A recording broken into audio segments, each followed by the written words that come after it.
낡은 양복은 아직 내 어깨에 걸려 있지만 세상은 더 이상 나를 필요로 하지 않았다. 여러분, 요즘 뉴스를 보며 이런 생각 해보신 적 있으신가요? 내가 저 상황이라면 어떻게 버텼을까? 최근 50대 자영업자가 전기요금, 폭등과 임대료 인상, 인건비 부담을 견디지 못해 가게 문을 닫았다는 소식 들으셨나요? 하루아침에 일터를 잃고 빚만 남았다고 합니다. 남의 일 같으신가요? 사실 우리 주변에서도 비슷한 일이 점점 늘고 있습니다. 요즘 중장년 사장님들 사이에서는 한국에서 더는 버티기 힘들다는 말이 공공연히 나오고 있습니다. 그런데 중요한 건 이 현실을 제대로 알지 못하면 우리 역시 똑같은 길을 걷게 될 수 있다는 사실입니다. 이미 많은 분들이 준비를 시작했습니다. 여러분은 어떻게 하시겠습니까? 본격적인 영상 시작 전에 구독과 좋아요는 영상 제작에 정말로 큰 힘이 됩니다. 장도윤, 64. 낡은 회색 양복은 어깨가 해졌고 소매 끝은 번들거린다. 사람들은 그 옷을 그냥 지나치지만 그에게는 30회 가까운 영업 인생이 스며 있는 갑옷이었다. 중소기업에서 영업팀 상무로 버티던 시절, 그는 새벽 같은 시간에 첫 전화를 걸고 어둑해질 무렵 마지막 거래처에 인사하곤 했다. 회사는 몇 해 전부터 흔들렸다. 주문은 줄었고 단가 인하는 일상이 됐다. 그래도 그는 버텼다. 현장은 아직 산다. 스스로 다독이며 매일 구두를 닦고 낡은 양복의 단추를 조심스레 채웠다. 위기는 조용히 그러나 깊게 왔다. 먼저 거래처 한 곳이 원가보다 낮은 납품을 요구했다. 예전 같으면 말도 안 되는 조건이었지만 그들은 담담히 말했다. 다른 곳은 이렇게 맞춰준답니다. 그 다른 곳은 들여다보면 해외 공장이었다. 운임이 올랐다는 답장은 더 이상 방패가 되지 못했다. 몇 달 뒤 공장에서는 밤근무를 접었다. 전기요금 고지서가 튀어오르는 걸 모두가 목격한 날이었다. 설비팀 반장은 쓴웃음을 지었다. 이제는 낮에도 기계를 절반만 돌립시다. 낮게 도는 설비는 낯선 소리를 냈고 공정마다 납기는 늘어졌다. 그 와중에 원자재 견적은 서서히 그러나 멈추지 않고 올라갔다. 도윤은 수천 맨 앞장에 거래처 목록을 손으로 다시 적었다. 숫자를 줄이면 마음이 비어 보일까봐 끊긴 거래처는 연필로 흐리게 남겨두었다. 비어가는 칸마다 책임감이 줄기차게 달라붙었다. 영업팀 회의에서 그는 우리가 직접 고객을 더 자주 만나자고 제안했다. 그러나 팀원 둘은 고개를 숙였다. 한 명은 아이 학원비를, 한 명은 월세 인상을 이유로 회사를 떠났다. 채용 공고를 내도 지원자가 없었다. 젊은이들은 공장을 멀리했다. 굳이 현장이어야 하나요? 그 말이 귓가에 오래 남았다. 봄이 아닐 때에도 황사처럼 지출은 회사 안에 내려앉았다. 중량물 포장 비용, 안전관리 점검비, 교육비, 외부 컨설팅비. 사고를 막기 위한 비용임을 누구보다 잘 알면서도 책상 위에 올려둔 견적서는 돌덩이처럼 무거웠다. 대표는 고심 끝에 임시 휴업을 검토한다고 했다. 도윤은 사무실 창가에서 오래된 양복을 벗었다 입었다를 반복했다. 그의 어깨에 맞춰 해진 천이 마치 사람처럼 한숨을 내뱉는 것 같았다. 퇴직 이야기는 그렇게 나왔다. 상무님 정리합시다. 퇴직금은 5천만 원 남짓 챙겨드리겠습니다. 숫자로 들으면 억울했다. 거래처를 살려보려고 밤을 새우며 가격표를 다시 만든 날들을 그는 누구에게도 자랑하지 않았다. 집으로 돌아가는 버스에서 손바닥으로 양복 주름을 펴보다가 주름이 더 깊어졌다는 걸 깨달았다. 아내는 밥상을 차리며 조심스레 물었다. 이제 어떻게 하실 건가요? 그는 말 대신 싱크대 위에 전기요금 고지서를 올려두었다. 그 종이 한 장이 집안의 공기를 바꿔놓았다. 다음 날 새벽 그는 경기도 외곽에 있는 공단을 찾았다. 예전 고객의 사무실 문턱은 더 높아 보였다. 담당자는 미안한 얼굴로 속삭였다. 본사 결정입니다. 생산 거점을 바꿨습니다. 그는 차마 묻지 못했다. 어디로요? 돌아오는 길, 차창에 비친 낡은 양복의 어깨가 눈에 밟혔다. 중간중간 공장 굴뚝이 보였지만 연기는 희미했다. 가동률이 낮아졌다는 말을 수치로 듣는 것보다 눈으로 보는 게 더 아팠다. 그는 작은 노트를 열고 손으로 계획을 세웠다. 영업대행을 해보자. 낡은 인맥이라도 묶어보자. 동남아 바이어들을 연결해보자. 글씨는 단단했지만 마음은 흔들렸다. 해외 박람회에 나가려면 항공권과 숙박비가 필요했다. 5천만 원 남짓한 퇴직금에서 생활비를 덜어내고 난이 남는 게 많지 않았다. 아이 둘의 교육비, 노부모의 병원비, 아파트 관리비가 한 줄씩 지갑을 비워갔다. 그는 장롱에서 결혼식 때 맞춘 양복을 꺼내보았다. 어깨는 넓고 색은 옅어졌다. 그 옷을 입고 첫 계약을 따냈던 날, 그는 지금보다 젊고 당당했다. 저녁밥을 먹으며 아내가 말했다. 여보, 당분간은 생활을 줄입시다. 당신 건강도 챙기고요. 그는 숟가락을 내려놓고 고개를 끄덕였다. 그러나 밤이 깊어질수록 불안은 커졌다. 내일 아침이 오면 또 누군가에게 한번 만나 주십시오라고 말해야 한다. 자존심이 아픈 날보다 더 견디기 힘든 날은 아무도 만나주지 않는 날이었다. 그는 문득 손목을 감싼 낡은 양복에 소매를 쓸어내렸다. 지갑보다 먼저 달아가는 건 마음이라는 걸 그는 알 것 같았다. 갈등은 집안으로도 스며들었다. 큰아들은 취업 준비로 예민했고 작은아이는 등록금을 걱정했다. 아내는 전기장판을 낮춰놓고 불을 아꼈다. 주말이면 함께 가던 마트에 가지 않는 날이 늘었다.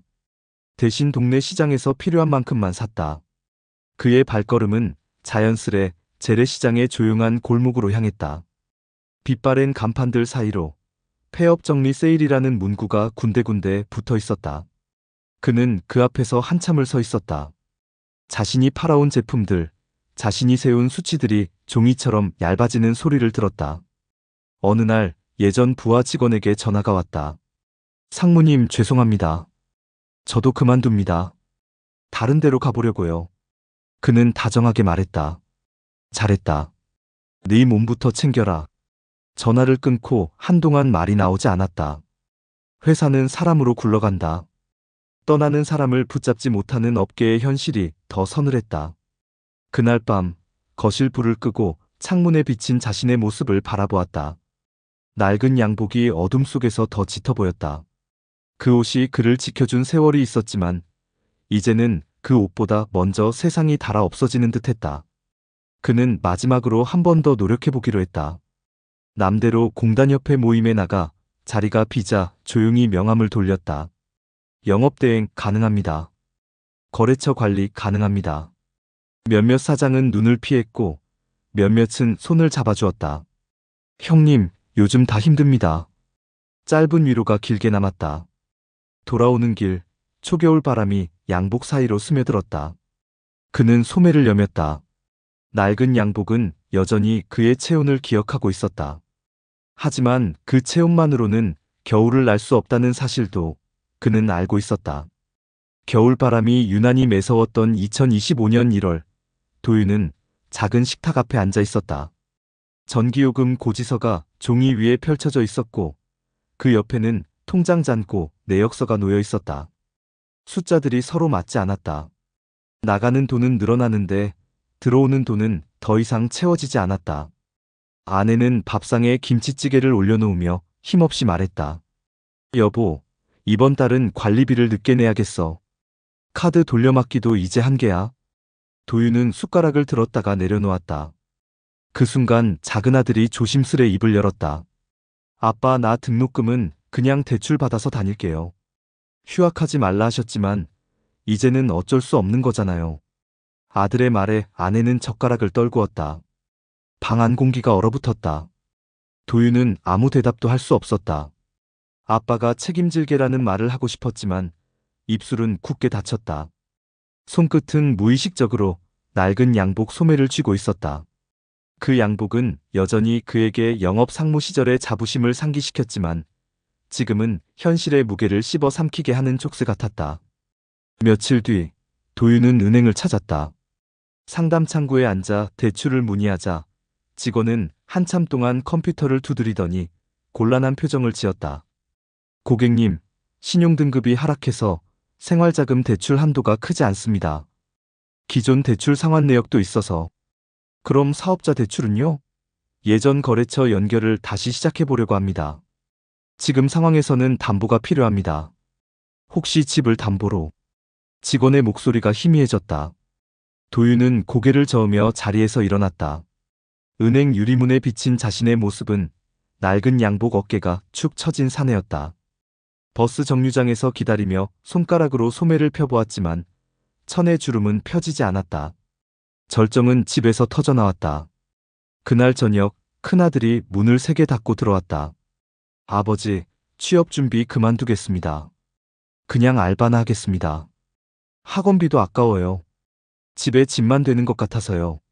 무슨 소리냐? 내 나이에 포기하면.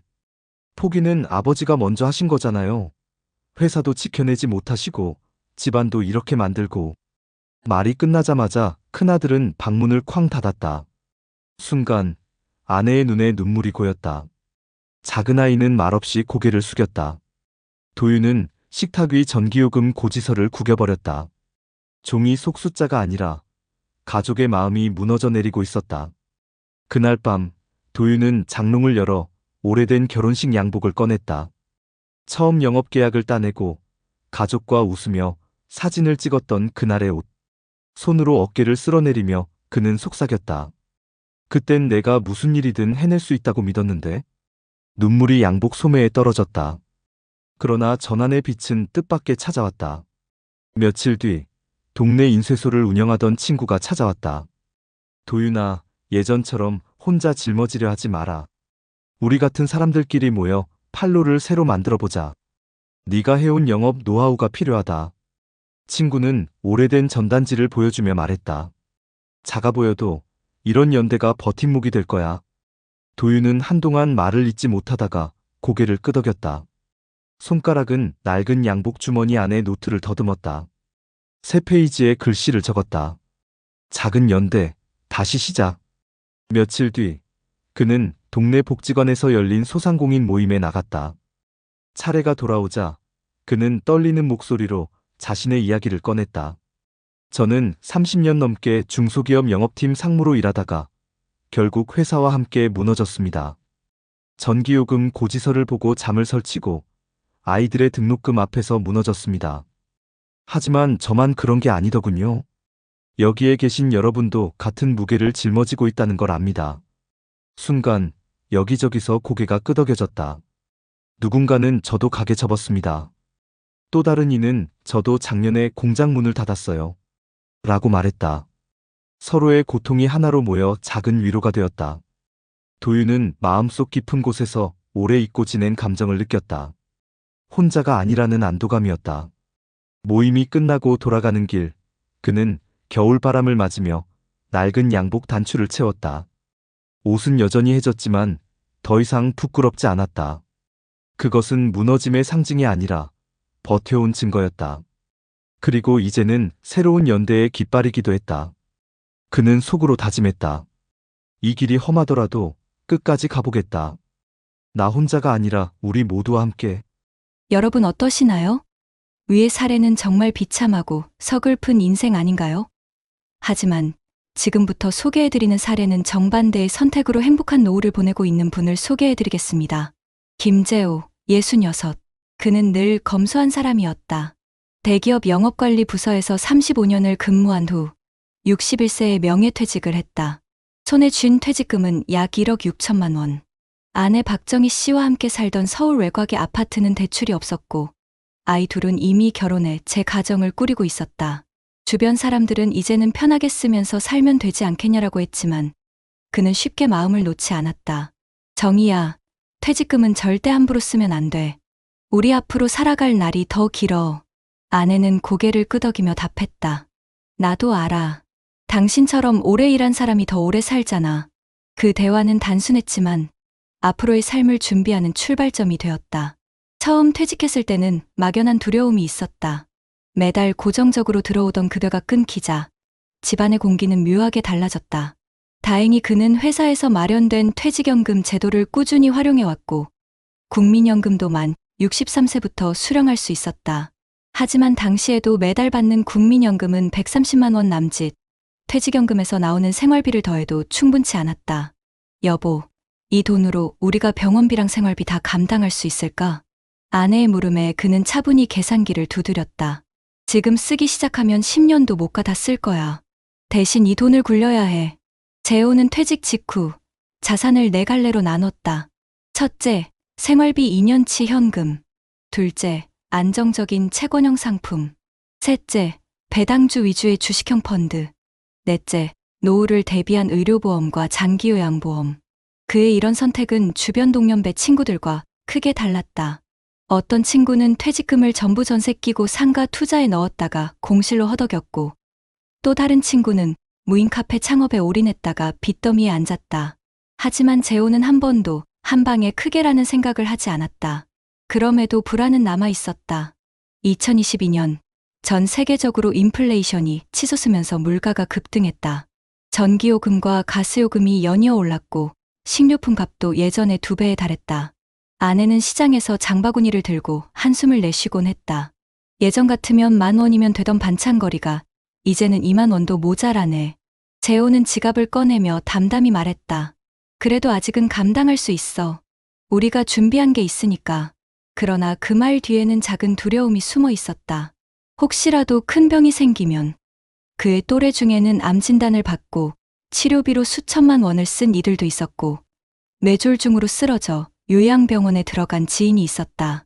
그런 소식을 들을 때마다 그는 서랍 안에 보험 증서를 꺼내 다시 확인하곤 했다. 퇴직 직후 맞이한 가장 큰 갈등은 시간의 공허함이었다. 매일 아침 출근하던 습관이 사라지자 하루 종일 집에만 있는 자신이 낯설었다. 아내는 그런 글을 보며 걱정했다. 여보, 괜히 소일거리라도 찾아보는 게 어때? 나도 그러고 싶어. 하지만 괜히 덤볐다가 퇴직금만 까먹으면 안 되잖아. 그는 고민 끝에 동네 도서관에서 무료 회계 강좌와 영어 회화 모임에 참여하기 시작했다. 처음에는 어색했지만 새로운 사람들과 어울리며 배워가는 재미가 생겼다. 무엇보다 돈 쓰지 않고 시간을 보내는 방법을 찾은 것이 큰 위안이었다. 2023년 그는 또 한 번의 갈등을 맞이했다. 주식시장이 흔들리면서 그의 펀드 평가액이 크게 떨어졌다. 아내는 불안한 얼굴로 물었다. 여보, 이거 손해 아니야? 그냥 빼는 게 낫지 않을까? 그는 고개를 저었다. 아니야. 이럴 때일수록 더 버텨야 해. 우리가 생활비를 따로 빼놨잖아. 절대 당황하지 말자. 시간은 그의 선택이 옳았음을 증명했다. 몇 달 뒤 시장이 회복되면서 손실은 만회되었고 배당금은 오히려 늘어났다. 아내는 안도의 한숨을 쉬며 말했다. 당신 말대로 하길 잘했어. 괜히 성급하게 팔았다면 큰일 날 뻔했네. 준비라는 건 결국 흔들리지 않는 거야. 갈등은 이어졌다. 주변 친구들이 하나둘씩 병원 신세를 지면서 건강이야말로 가장 큰 자산이라는 걸 실감했다. 그는 매일 아침 근처 공원을 걷기 시작했다. 낡은 양복 대신 운동복을 입은 그는 땀을 흘리며 다시 삶의 리듬을 되찾았다. 어느 날 아내가 웃으며 말했다. 여보, 당신 걸음걸이가 예전보다 훨씬 가벼워 보여. 마음도 가벼워진 거지? 그는 미소 지으며 답했다. 맞아. 내가 준비한 건 돈뿐만이 아니야. 나 자신도 지켜야 하니까. 그의 갈등은 단순히 돈과 건강만의 문제가 아니었다. 외로움도 커다란 숙제였다. 친구들이 연달아 실패하거나 병으로 쓰러지면서 만남이 줄어들었다. 그는 그 공백을 채우기 위해 아내와 함께 지역 복지관 봉사활동에 나섰다. 그곳에서 만난 사람들과의 인연은 또 다른 삶의 활력소가 되었다. 여보, 우리가 이렇게 누군가에게 도움이 될 수 있다는 게 참 고맙다. 그러게, 이게 진짜 노후 준비 아닐까. 그의 갈등은 여전히 진행형이었다. 하지만 중요한 건 매번 흔들릴 때마다 다시 중심을 잡을 수 있는 선택을 해왔다는 것이다. 낡은 양복을 벗어 던진 자리에 이제는 튼튼한 운동화와 새로운 인간관계가 그의 삶을 채워주고 있었다. 병원 대기실의 공기는 늘 무겁다. 김재호는 하얀 벽시계를 바라보다가 손목에 난 작은 멍을 쓸어내렸다. 건강검진 결과가 나온 날 의사의 목소리는 담담했지만 그의 심장을 철렁 내려앉게 했다. 재호님, 초기 전립선암입니다. 다행히 조기에 발견됐습니다. 치료만 잘 받으면 완치 가능성이 높습니다. 그 순간 귀가 멍해졌다. 아내는 옆에서 손을 꼭 잡고 있었지만 그의 손끝은 차갑게 식어갔다. 집에 돌아오자마자 아내는 주방 의자에 앉아 울음을 삼켰다.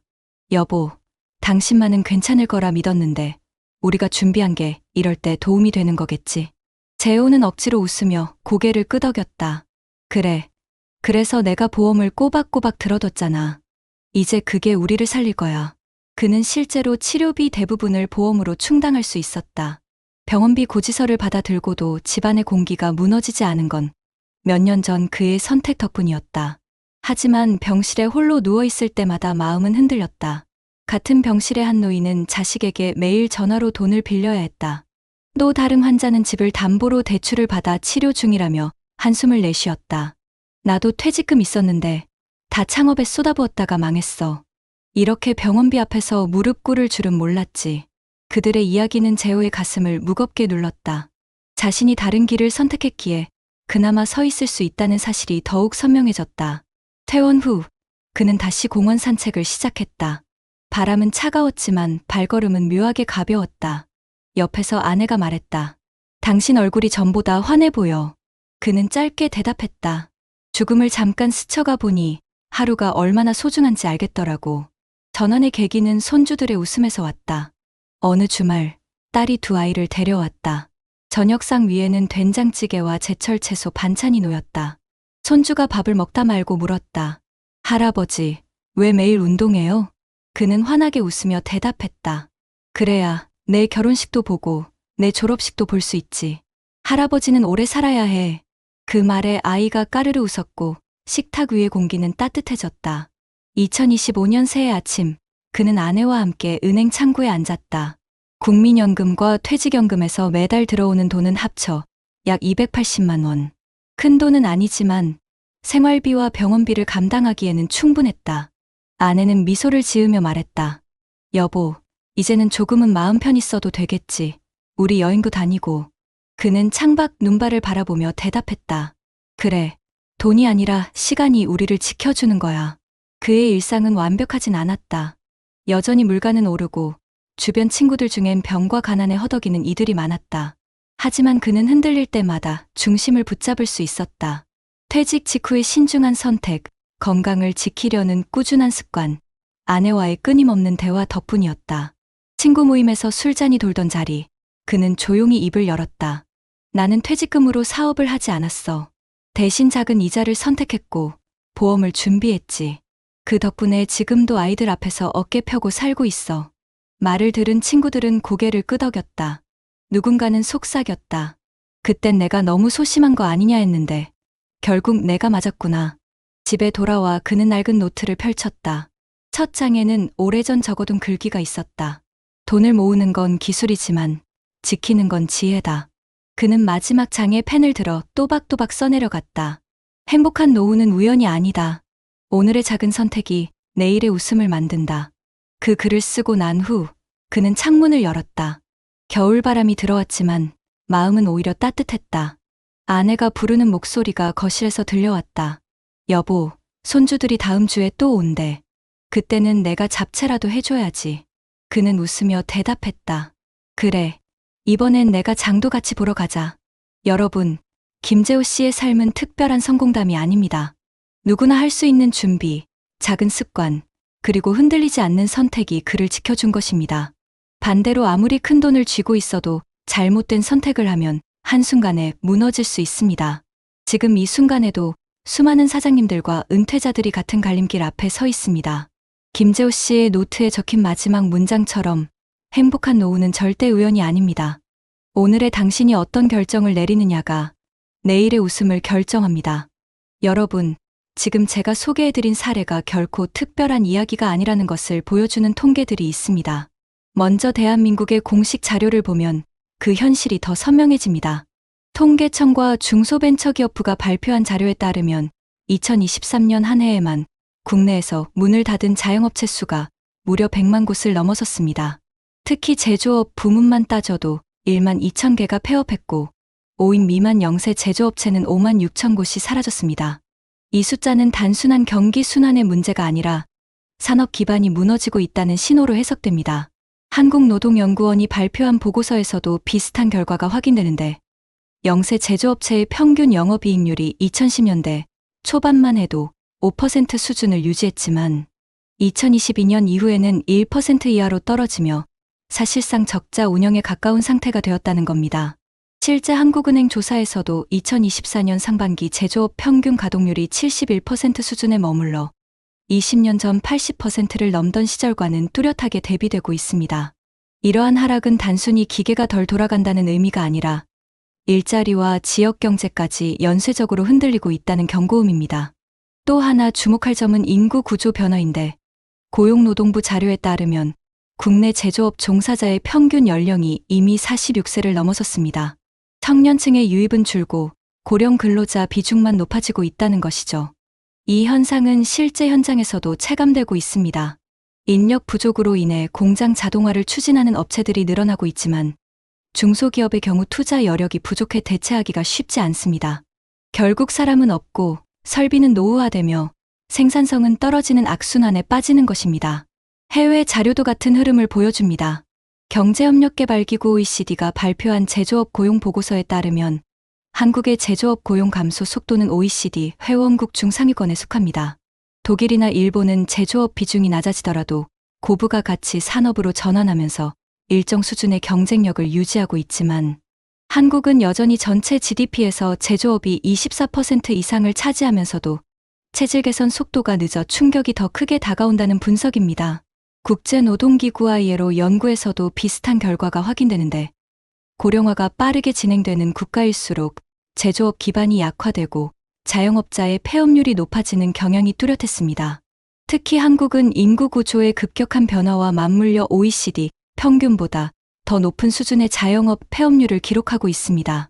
미국의 경우도 코로나19 이후 소상공인 폐업이 크게 늘었지만 정부의 긴급 지원과 신속한 구조 전환 정책 덕분에 상당수가 다시 회복했습니다. 반면 한국은 여전히 자영업 중심 구조가 강하고 사회 안전망이 충분히 뒷받침되지 못해 회복이 더딘 상태라는 점이 큰 차이라고 할 수 있습니다. 논문과 연구 결과를 보더라도 상황은 분명합니다. 한국개발연구원 KDI이 2022년에 발표한 리쇼어링 정책 효과 분석 보고서를 보면 2013년부터 국내 복귀를 신청한 기업이 159곳에 불과했고 이 중 실제로 안정적으로 공장을 운영하고 있는 곳은 절반에도 못 미쳤다는 조사 결과가 나왔습니다. 결국 국내 경영 환경이 개선되지 않는 한 해외로 나간 기업들을 다시 불러들이기 어렵다는 결론이 내려진 겁니다. 한국노동연구원이 발표한 또 다른 논문에서는 노후 준비에 실패한 자영업자들의 경우 평균적으로 폐업 후 3년 내 가계 자산이 절반 이하로 줄어든다는 사실도 밝혀졌습니다. 특히 퇴직 후 자영업에 뛰어든 사람들의 약 70%가 5년 내 폐업을 경험한다는 조사 결과는 오늘 제가 들려드린 사례와 똑같이 이어지는 현실을 설명해 줍니다. 해외 연구에서도 유사한 분석이 나오는데 영국 런던 경제대학 LSE 연구팀은 2021년에 발표한 논문에서 퇴직자들의 창업 성공률은 10%에 불과하며 준비 없는 창업은 오히려 노후 빈곤을 심화시킨다라고 지적했습니다. 결국 한국만의 문제가 아니라 세계적인 추세 속에서 특히 한국의 구조적 문제와 맞물려 더 심각하게 나타나고 있는 것입니다. 여러분, 이 모든 수치와 연구 결과가 우리에게 전하는 메시지는 분명합니다. 개인이 아무리 열심히 살아도 경제 구조와 사회 시스템이 받쳐주지 못하면 누구나 쉽게 흔들릴 수 있다는 것입니다. 동시에 준비된 사람과 준비하지 못한 사람의 격차는 시간이 갈수록 더 벌어진다는 사실도 알 수 있습니다. 방금 들려드린 사례처럼 미리 분산 투자와 보험, 건강관리에 신경 쓴 사람은 위기가 와도 버틸 수 있었지만 무계획한 투자나 충동적인 창업에 나선 사람은 순식간에 무너졌습니다. 그리고 그 격차는 단순히 개인의 문제가 아니라 통계와 연구가 보여주듯 우리 사회 전체가 직면한 문제이기도 합니다. 그러니 여러분, 이 통계와 논문 속 사실들을 남의 이야기라고만 생각하지 마시고 지금 이 순간부터라도 내가 어떤 선택을 해야 할지 깊이 고민해야 합니다. 이것이 바로 우리가 현실을 직시해야 하는 이유입니다. 여러분, 그렇다면 이렇게 무너져가는 현실 속에서 우리는 어떤 해법을 찾아야 할까요? 전문가들은 공통적으로 지금 필요한 건 개인의 준비와 더불어 제도적 뒷받침이라고 말합니다. 먼저 국내 상황부터 살펴보면 정부는 이미 소상공인과 중소기업을 위한 여러 지원책을 내놓고 있습니다. 중소벤처기업부는 2024년부터 중소기업 맞춤형 금융지원 프로그램을 확대해 최대 5억 원까지 무담보 신용대출을 지원하고 신용보증기금은 경기 침체로 자금난에 빠진 소상공인을 위해 보증 비율을 95%까지 상향 조정했습니다. 또한 고용노동부는 신중년 적합직무 고용장려금을 통해 만 50세 이상 퇴직자들이 다시 일자리를 찾을 수 있도록 월 80만 원까지 지원하고 있습니다. 지자체 차원에서도 눈에 띄는 정책들이 이어지고 있습니다. 서울시는 서울형 소상공인 상생 지원 사업을 운영하며 점포 임대료의 최대 50%를 보조해주고, 광주광역시는 청년 신중년 창업 바우처를 지급해 초기 창업 비용을 줄여주고 있습니다.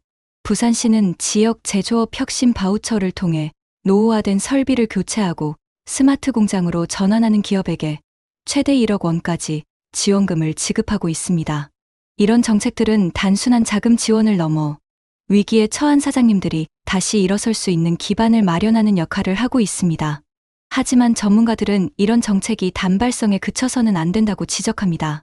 중소기업과 자영업자가 장기적으로 버틸 수 있으려면 단순한 돈 지원이 아니라 안정적인 판로와 기술 개발, 인력 수급까지 함께 고려한 종합 대책이 필요하다는 것이죠. 실제로 통계청 조사에서도 나타나듯 최근 10년간 자영업자의 평균 영업기간은 점점 줄어드는 반면 폐업 후 재창업률은 절반에도 미치지 못했습니다.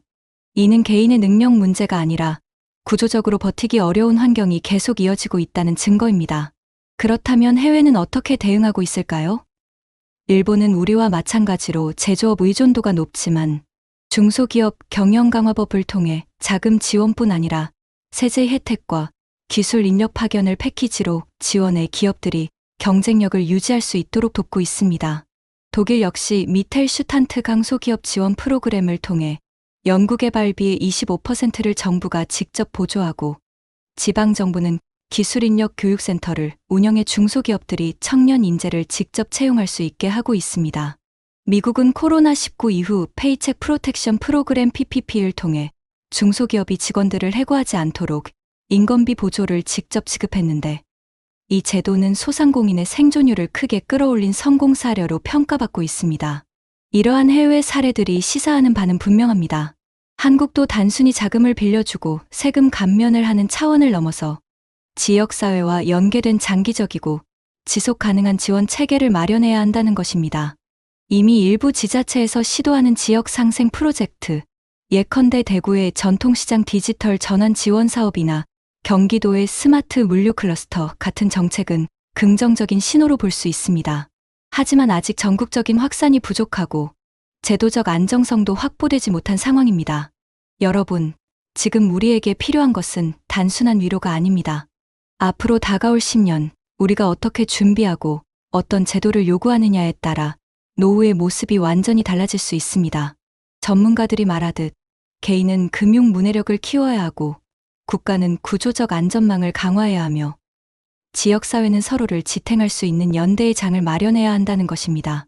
그렇다면 우리가 당장 실천할 수 있는 작은 해법은 무엇일까요? 첫째, 퇴직금이나 자산을 한 곳에 몰아넣는 올인 투자를 피하고 안정적 자산과 유동성을 확보하는 습관을 들여야 합니다. 둘째, 건강관리와 기술 습득을 게을리하지 말고 지역사회 프로그램에 적극적으로 참여해야 합니다. 셋째, 목소리를 내야 합니다. 정부와 지자체가 내놓는 정책에 관심을 가지고 필요하다면 요구하고 때로는 비판해야 합니다. 해외 사례에서 보듯 제도가 변화하는 것은 결국 시민들의 압력과 참여 덕분입니다. 여러분, 지금 이 순간의 작은 선택이 여러분의 노후를 결정짓습니다. 우리가 준비하지 않는다면 그 빈자리를 불안과 후회가 채울 겁니다. 하지만 오늘부터라도 실천한다면 분명히 더 나은 내일을 만들어갈 수 있습니다. 낡은 양복 어깨에 맺힌 눈물은 그가 걸어온 세월의 무게였고, 손주 앞에서 지켜낸 미소는 그가 지켜낸 삶의 지혜였습니다. 여러분, 오늘 우리는 두 사람의 이야기를 들었습니다. 한 사람은 수십 년을 성실히 일했지만 준비 없는 선택으로 인해 퇴직 후 삶이 무너져 내렸습니다. 퇴직금을 한순간에 창업에 올인했다가 빚만 남기고 가족 앞에서 고개를 들지 못했던 그 사장님의 모습은 우리 모두의 두려움을 대변합니다. 낡은 양복에 스며든 땀과 눈물이 결국 버림받은 현실을 말해주고 있었죠. 반대로 또 다른 한 사람은 같은 시대를 살면서도 다른 선택을 했습니다. 그는 퇴직 직후 눈앞에 유혹을 뿌리치고 자산을 분산하며 건강과 시간을 지키는 데 집중했습니다. 위기의 순간 암 진단을 받았을 때에도 보험과 연금이 든든한 버팀목이 되어 주었고, 결국 그는 손주와 함께 웃으며 노후를 살아가고 있습니다. 그가 남긴 말, 행복한 노후는 우연이 아니다. 오늘의 작은 선택이 내일의 웃음을 만든다. 이 문장은 우리 모두의 가슴에 깊이 새겨야 할 메시지 아닐까요? 여러분, 두 사람의 삶은 우리에게 분명한 대비를 보여줍니다. 똑같은 시대를 살았고 똑같이 땀 흘리며 일했지만 선택과 준비의 차이가 노후의 얼굴을 완전히 바꿔놓았습니다. 한쪽은 무너져 내린 자존심과 가족의 눈물로 채워졌고, 다른 한쪽은 웃음과 존엄, 그리고 평온한 일상으로 채워졌습니다. 이 이야기가 남의 일 같으신가요? 하지만 우리 주변, 그리고 언젠가 우리 자신에게도 닥칠 수 있는 현실입니다. 그래서 우리는 더 늦기 전에 준비해야 합니다. 퇴직금을 지키는 지혜, 분산 투자와 꾸준한 저축, 무엇보다 건강을 관리하는 습관이 필요합니다. 동시에 정부와 사회가 만들어 놓은 제도와 지역사회의 지원 프로그램을 적극적으로 활용해야 합니다. 노후는 혼자 버티는 싸움이 아니라 함께 만들어가는 길이기 때문입니다. 사랑하는 가족과 손주들 앞에서 당당하게 웃을 수 있는 노후. 그것은 결코 멀리 있는 꿈이 아닙니다. 오늘 우리가 내리는 작은 선택, 오늘 우리가 쌓아가는 작은 습관이 바로 그 길을 열어줍니다. 낡은 양복이 눈물의 상징이 될지 아니면 지혜의 상징이 될지는 지금 우리의 결정에 달려 있습니다. 여러분, 이제는 남의 이야기를 보고 두려워만 할 때가 아닙니다. 우리 모두가 오늘부터 실천하고 오늘부터 지켜내야 할 시간이 다가왔습니다. 늦었다고 생각되는 순간이 가장 빠른 순간이라는 말처럼 지금 이 자리에서 한 걸음 내딛는 용기가 필요합니다. 마지막으로 여러분께 이런 질문을 남기고 싶습니다. 여러분의 노후는 어떤 모습으로 기억되고 싶으신가요? 요즘 뉴스 보셨나요? 퇴직금으로 소액 재테크를 시작했다가 한순간에 모든 걸 잃은 60대 분들의 사연이 쏟아지고 있습니다. 이 정도면 안전하지 않을까 하고 믿었던 투자. 알고 보니 정교하게 짜인 사기였죠. 서울에 사는 68세 김성우 씨도 그랬습니다. 은퇴 후 손주 학원비라도 보태겠다며 중고거래로 시작한 부업이 결국 통장 명의 도용으로 이어져 전 재산 4,800만 원을 한 번에 잃었죠. 문제는 이런 피해가 김성우 씨만의 일이 아니라는 겁니다.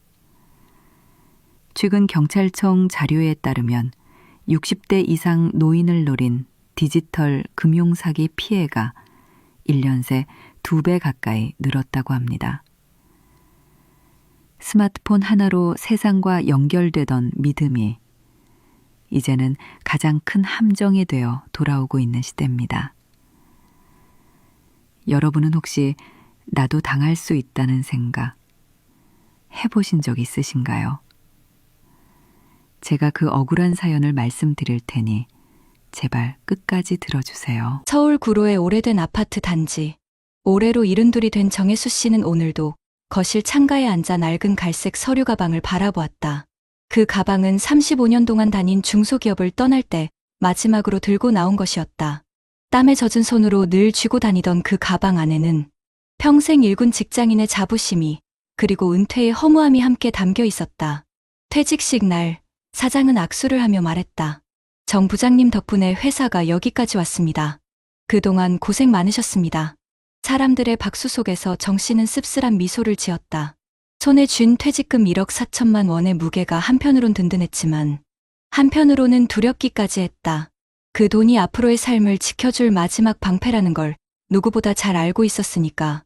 아내는 5년 전 세상을 떠났고 아들은 부산으로 내려가 직장을 잡았다. 딸은 결혼해 외국으로 나갔다. 아버지, 요즘은 스마트폰으로 다 돼요. 주식도 예금도 다 앱으로 하시면 돼요. 딸의 말이 늘 귀에 맴돌았지만 정 씨는 여전히 현금 통장과 도장 없이는 안심이 되지 않았다. 그런 그에게 어느 날 퇴직 동료인 박상우 씨가 전화를 걸어왔다. 야, 혜수야. 나 이번에 좋은 투자 알아봤다. 요즘은 은행에 넣어놔도 이자도 안 붙잖냐. 근데 여긴 최소연 10% 수익이라더라. 10%. 에이, 그런 게 어딨어. 진짜야. 나도 반년 전에 넣었는데 매달 꼬박꼬박 이자 들어온다니까. 정혜수 씨는 처음엔 흘려들었다.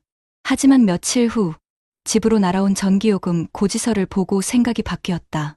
연금 90만 원으로는 버티기가 너무 빠듯했다.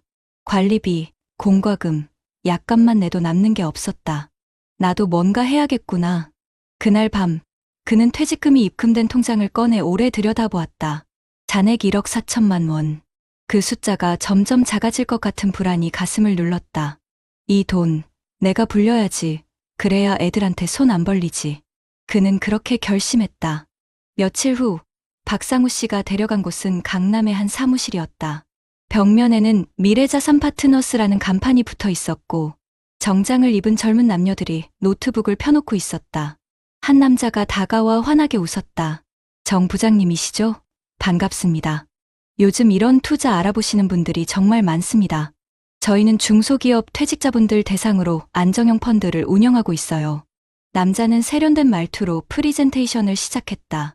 화면에는 매달 1% 이자 지급, 원금, 보장이라는 문구가 선명하게 떠 있었다. 보시면 아시겠지만 정부 지원 사업과 연계되어 있어서 원금은 안전합니다. 퇴직금 일부만 넣으셔도 매달 연금처럼 이자 들어와요. 정 씨는 설명을 들으며 고개를 끄덕였다. 그럼 5천만 원 정도 넣으면 매달 얼마쯤 받을 수 있나요? 월 50만 원 이상이요. 요즘 은행이자보다 10배는 높죠. 남자는 자신 있게 말했다. 곁에서 박상우 씨가 거들었다. 나도 여기 넣었어. 벌써 3달째 꼬박꼬박 들어와. 너무 괜찮아. 이자 들어오는 맛에 살지. 정 씨의 마음이 흔들렸다. 퇴직 후 처음으로 누군가 나를 다시 필요로 한다는 기분이었다. 그날 저녁 그는 집에 돌아와 서류 가방을 열었다. 안에는 오래된 명함, 사원증, 그리고 두툼한 퇴직금 통장이 들어 있었다. 손끝으로 통장을 쓸어내리며 혼잣말을 했다. 그래, 나도 한 번쯤은 운이 따라줘야지. 그로부터 일주일 뒤 정 씨는 5천만 원을 투자금 명목으로 이체했다. 담당자는 계약서 한 장과 이자 지급 일정표를 건네며 미소를 지었다. 정 부장님, 다음 달부터 매달 25일에 이자 입금됩니다. 축하드립니다. 처음 한 달은 아무 문제 없었다. 25일, 통장에 정확히 50만 원이 입금되었다. 그는 안심했다. 두 번째 달에도 같은 금액이 들어왔다. 봐라, 이게 되는구나. 그는 자신감을 되찾았다. 심지어 아들에게 전화의 자랑까지 했다. 야, 아빠도 요즘 돈 불려. 이자 들어오는 거 보면 괜히 뿌듯하더라. 아들은 말렸다. 아버지, 요즘 그런데 조심해야 돼요. 요새 뉴스에 그런 사기 많아요. 걱정 마라. 여긴 사무실도 있고 직원들도 많아. 정 씨는 웃으며 전화를 끊었다. 그 웃음 속에는 불안이 아닌 오랜만에 자존심이 깃들어 있었다. 세 번째 달. 약속된 날짜에 입금이 없었다. 뭐, 하루 이틀 늦을 수도 있지. 그는 대수롭지 않게 넘겼다. 그러나 사흘, 닷새, 일주일이 지나도 돈은 들어오지 않았다. 그제야 불안이 밀려왔다. 그는 담당자 번호로 전화를 걸었다. 고객님의 통화 연결이 불가능합니다. 그 음성이 반복되었다. 급히 강남 사무실로 달려갔다. 엘리베이터에서 내리자 문은 굳게 잠겨 있었다. 간판도 떼어져 있었다. 옆 사무실 직원이 말했다. 거기요? 한 달 전에 다 나갔어요. 밤에 짐 싸서. 정 씨는 그대로 복도에 주저앉았다. 머릿속이 새하얘졌다. 휴대폰을 열어 계약서 사진을 확인했다. 회사명, 대표 이름, 계좌번호. 그중 어느 것도 인터넷에 검색되지 않았다. 설마 아니겠지. 그는 떨리는 손으로 통장 앱을 열었다. 잔액 8,900만 원.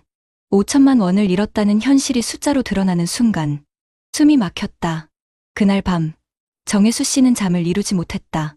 식탁 위에는 아직 식지 않은 커피가 놓여 있었다. 거실 조명 아래 낡은 서류 가방이 조용히 빛났다. 그 안에는 아직 사용하지 못한 통장 한 권이 들어 있었다. 그는 가방을 열어 통장을 꺼냈다. 손끝이 미세하게 떨렸다. 이제 남은 돈은 이게 다구나. 눈앞이 흐려졌다. 아내가 살아있었다면 뭐라고 했을까? 여보, 괜찮아. 다시 일어서면 돼. 그 목소리가 귓가를 맴돌았다. 하지만 현실은 너무 차가웠다. 그날 새벽, 정 씨는 베란다에서 창밖을 내다봤다.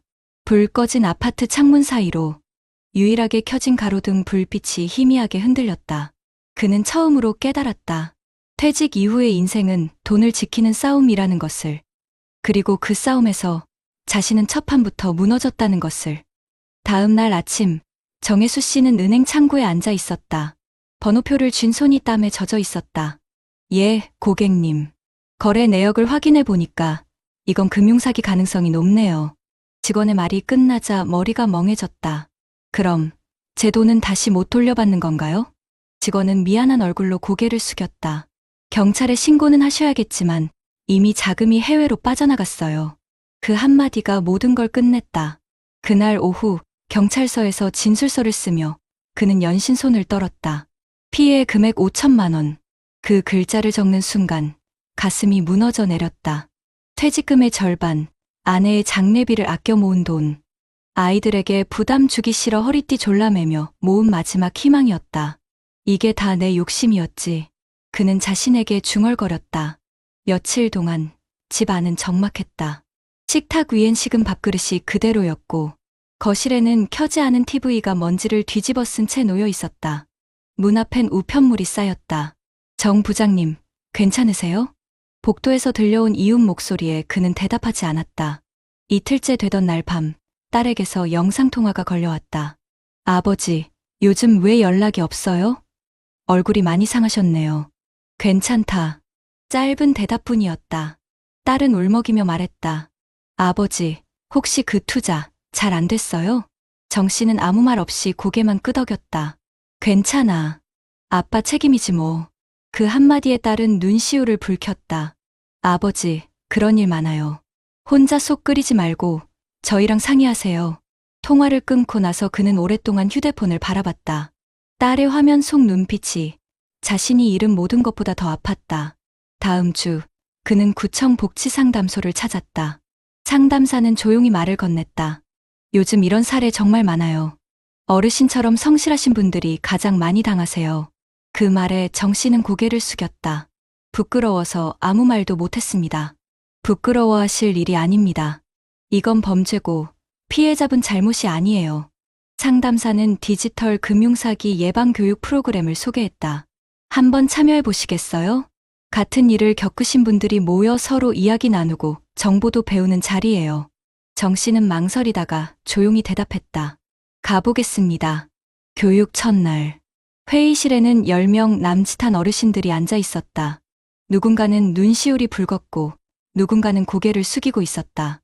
한 남성이 먼저 입을 열었다. 저는 66살입니다. 인터넷 보험 투자했다가 7천만 원 날렸어요. 한 할머니가 울먹이며 말했다. 저도요. 아들 학자금 대출 대신 갚아준다고 해서. 정혜수 씨는 처음으로 자신이 혼자가 아니었다는 걸 느꼈다. 그날 집으로 돌아오는 길, 오랜만에 마음이 조금 가벼워졌다. 서류 가방을 다시 열며 중얼거렸다. 그래, 아직 끝난 게 아니야. 며칠 후 경찰에게서 전화가 왔다. 정 부장님, 피해자 여러 명이 같은 조직에게 당했습니다. 현재 수사 중인데 혹시 받은 계약서나 문자, 이메일 다 가지고 계시죠? 정 씨는 모든 자료를 건넸다. 그리고 처음으로 마음 한켠이 조금 풀렸다. 이제라도 뭔가 할 수 있겠구나. 그날 밤 그는 오랜만에 서류 가방을 닦았다. 닳아버린 손잡이를 손끝으로 문지르며 생각했다. 이 가방은 30년 동안 회사 문턱을 오가며 내 인생을 버텨준 친구였다. 다시 한 번만 나를 일으켜주겠지. 한 달 뒤 복지센터에서 연락이 왔다. 정 부장님, 이번에 디지털 금융사기 예방 강좌를 열 예정인데요. 혹시 직접 사례를 말씀해 주실 수 있을까요? 정 씨는 잠시 말이 막혔다.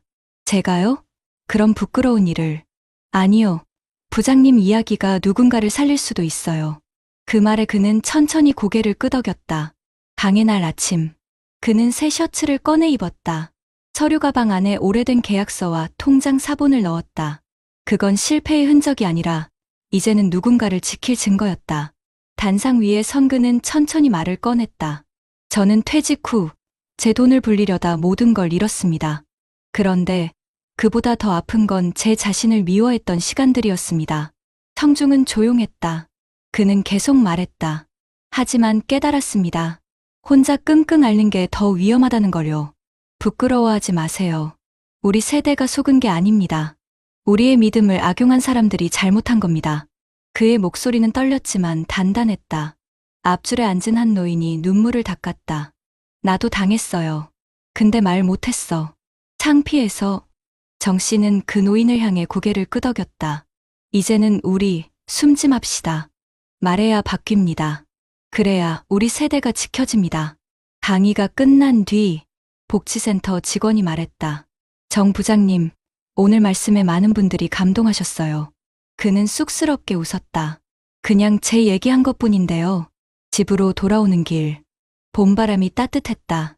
길가에 벚꽃이 흩날리며 어깨에 내려앉았다. 그는 하늘을 바라보며 조용히 중얼거렸다. 여보, 나 이제 괜찮아. 거실로 돌아와 서류 가방을 책장 위에 올려두었다. 이젠 그 가방이 과거의 무게가 아니라 다시 세상과 연결된 증거로 남아 있었다. 며칠 후 딸에게서 메시지가 왔다. 아버지, 복지센터 영상 봤어요. 너무 자랑스러워요. 이제 아버지처럼 사는 법을 배우고 싶어요. 정 씨는 조용히 웃으며 답장을 보냈다. 괜찮다. 인생은 넘어져도 다시 일어나면 되는 거다. 창문 밖으로 노을이 물들었다. 따뜻한 햇살이 식탁 위 통장과 서류 가방을 비췄다. 그는 마지막으로 커피 한 잔을 내렸다. 향긋한 김이 피어오르는 순간 낡은 서류 가방 위로 빛이 스며들었다. 나는 이제 다시 시작한다. 그의 목소리는 낮지만 단단했다. 그리고 그 말은 어쩌면 수많은 60대, 70대의 마음을 대신한 고백이었다. 여러분 어떠시나요? 위의 사례는 정말 비참하고 서글픈 인생 아닌가요? 하지만 지금부터 소개해드리는 사례는 정반대의 선택으로 행복한 노후를 보내고 있는 분을 소개해드리겠습니다. 경기도 용인에서 68세의 이명수 씨는 오늘도 부엌 식탁 위에 낡은 가계부를 펴놓았다. 볼펜으로 빼곡하게 적힌 숫자들과 메모들. 전기요금 7만 8천 원, 관리비 12만 원, 손자 용돈 10만 원. 이 작은 수첩은 그에게 단순한 장부가 아니었다. 40년 직장 생활의 결과로 얻은 삶의 리듬이자 스스로를 지탱하는 나침반이었다. 그는 3년 전 자동차 부품 대기업 부장직에서 퇴직했다. 퇴직금은 1억 6천만 원, 연금은 월 170만 원. 많은 동료들이 퇴직 직후 이 돈으로 뭔가 해야지라며 창업이나 부동산 혹은 투자로 뛰어들 때 이명수 씨는 그저 미소만 지었다. 돈은 일하게 하지 말고 지켜야 하는 거야. 그의 말에 동료들은 코웃음을 쳤다. 야, 그거 이자도 안 붙는 세상인데 그럼 뭐 하려고? 이명수 씨는 담담히 대답했다. 난 평생 공장에서 일했잖아. 이제는 내 시간에 이자가 붙게 해야지. 퇴직 후 처음 몇 달은 불안했다. 매달 나가야 할 생활비는 180만 원. 연금으로는 턱없이 부족했다. 그러나 그는 성급하게 움직이지 않았다. 퇴직 후 첫 달, 그는 스스로에게 3가지 약속을 썼다. 돈은 절대 한 번에 쓰지 말 것. 투자 제한은 일단 의심부터 할 것. 새벽 대신 아침 햇살을 볼 것. 그의 아내 박영숙 씨 65는 남편의 이런 성향을 지루하지만 믿음직스럽다고 했다. 두 사람은 오랫동안 절약이 몸에 밴 부부였다. 아내는 동네 주민센터의 요가 교실에서 강사 보조로 일했고 남편은 은퇴 후 동네 중학교의 기계실 관리 아르바이트를 시작했다. 하루 3시간 일하고 받는 돈은 월 45만 원. 그 돈은 전부 식비 통장으로 들어갔다. 여보, 다른 사람들은 다 투자하고 어디 펀드 넣고 그런다는데 우리만 너무 뒤처지는 거 아니야? 어느 날 저녁 아내가 물었다. 이명수 씨는 TV 뉴스를 가리켰다. 화면에는 은퇴 자금 사기 피해 급증이라는 자막이 떠 있었다. 뒤처져도 괜찮아. 적어도 잃지는 않잖아. 그 말에 아내는 조용히 고개를 끄덕였다. 그는 퇴직 후 1년 동안 단 한 번도 유혹에 흔들리지 않았다. 하지만 주변의 분위기는 달랐다. 함께 퇴직한 선배 오태식 씨가 찾아와 말했다. 명수야, 너 아직 그 돈 그냥 놔두고 있냐? 지금 세상이 변했어. ETF, 달러 예금, 부동산 경매. 이런 거 안 하면 나중에 후회한다니까. 이명수 씨는 잠시 웃었다. 형, 난 기계는 잘 만졌는데 돈은 손대면 고장 날 것 같아. 야, 그런 생각하니까 평생 힘들게 사는 거야. 오 선배는 한숨을 쉬고 돌아갔다. 2024년 겨울, 물가가 다시 오르기 시작했다. 기름값, 전기요금, 심지어 된장값까지. 아내는 가계부를 보며 한숨을 쉬었다. 당신 말대로 해도 이제 연금으로는 버티기 힘들겠어요. 이명수 씨는 고개를 끄덕이며 말했다. 그래서 우리 생활 구조를 줄이자. 돈은 못 늘려도 지출은 줄일 수 있잖아. 그들은 냉장고 크기를 줄였고 매주 나가던 외식 대신 집 밥을 챙겨 먹었다. 자동차는 팔았다. 퇴직 후 세 번째에 그들의 월 지출은 140만 원으로 줄었다. 남는 돈은 매달 30만 원씩 적금 통장에 들어갔다. 하지만 세상은 그들의 느린 삶을 가만두지 않았다. 한때 함께 근무했던 후배가 전화를 걸어왔다. 부장님, 좋은 자리 하나 소개시켜 드릴게요. 지금 정부 보증 펀드라 안전합니다. 8% 수익이에요. 그는 잠시 말을 멈췄다. 그래요? 근데 정부 보증이란 게 진짜 맞아요? 그럼요. 요즘 다들 합니다. 어르신 투자 프로그램이라서. 그날 밤 그는 가계부 옆에 놓인 낡은 통장을 꺼냈다. 그 통장은 회사 다니던 시절부터 써온 것이었다. 평생 돈에 속지 않고 살아왔는데 이번엔 괜찮을까? 잠시 고민했지만 다음날 바로 금융감독원 홈페이지를 검색했다.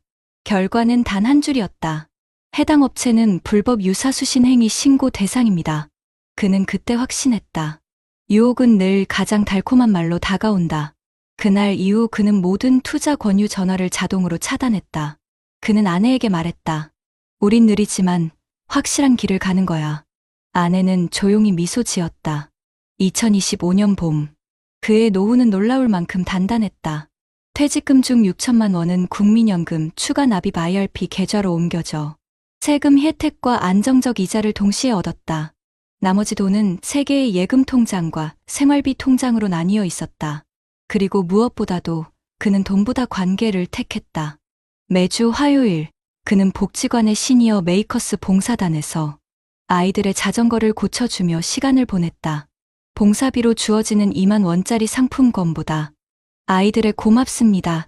라는 한마디가 훨씬 큰 보상이었다. 퇴직 후 3년. 그의 인생은 고요했지만 단단했다. 돈을 잃지 않은 사람이 아니라 마음을 잃지 않은 사람으로 남았다. 퇴직 후의 진짜 이익은 잃지 않는 평온이었습니다. 2025년 여름. 기온은 예년보다 훨씬 높았고 전기요금, 고지서도 덩달아 무거워졌다. 아내는 냉장고 문을 닫으며 말했다. 여보, 이번 달은 또 13만 원이네요. 이럴 줄 알았으면 에어컨 덜 틀걸. 이명수 씨는 웃으며 대답했다. 괜찮아. 냉장고 줄이고 식비 줄이고 대신 우리가 건강해졌잖아. 그는 아침마다 복지관에서 하는 노년 체력 교실에 나갔다. 땀을 흘리고 돌아와 시원한 보리차를 마시며 자신의 노트를 펴들었다. 오늘의 소비 2만 6천 원. 오늘의 행복 만족. 누군가 보면 별것 아닌 기록이지만 그에게 이 가계부는 세상과의 약속이었다. 하지만 그의 가을, 작은 위기가 찾아왔다. 손자 민준이가 급성 폐렴으로 입원한 것이다. 딸은 병원비와 생활비로 힘들어하며 전화를 걸었다. 아버지, 미안해요. 병원비가 예상보다 너무 커요. 이명수 씨는 아무 말 없이 서랍을 열었다. 그 안에는 매달 모아둔 적금 통장이 있었다. 그는 조용히 500만 원을 이체했다.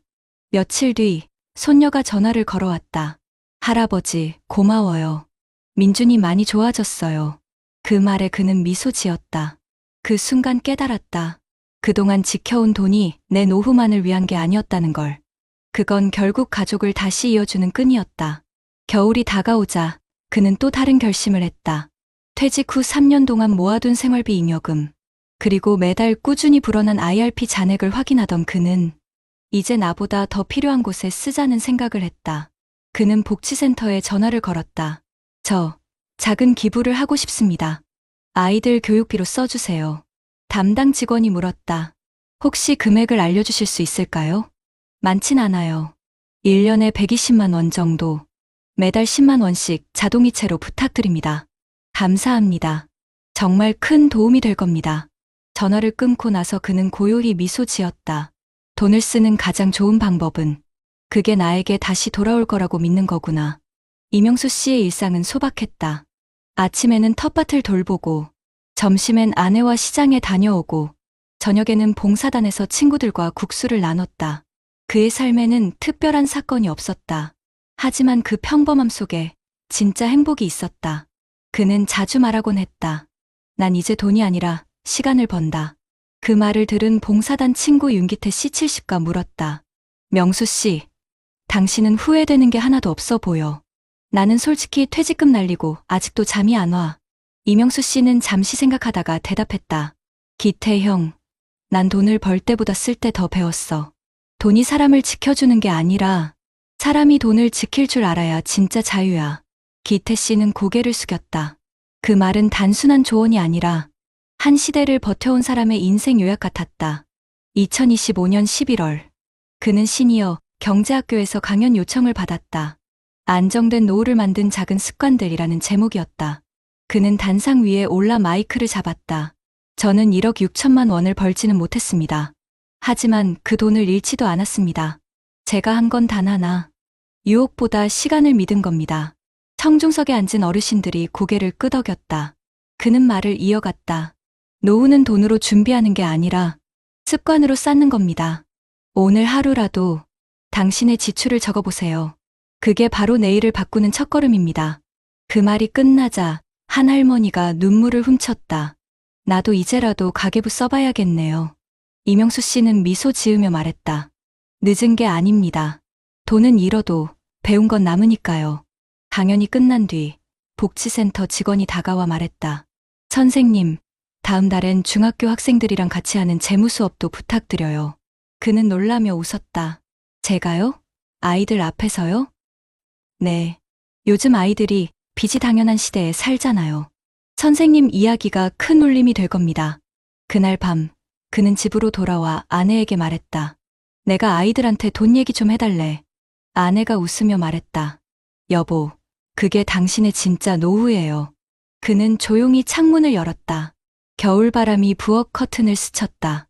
창밖으로는 눈이 내리고 있었다. 식탁 위 가계부가 희미한 조명 아래 빛났다. 그는 펜을 들고 오늘 날짜를 적었다. 2025년 12월 5일. 오늘도 후회 없는 하루. 며칠 뒤 아침 햇살이 따뜻하게 거실을 비췄다.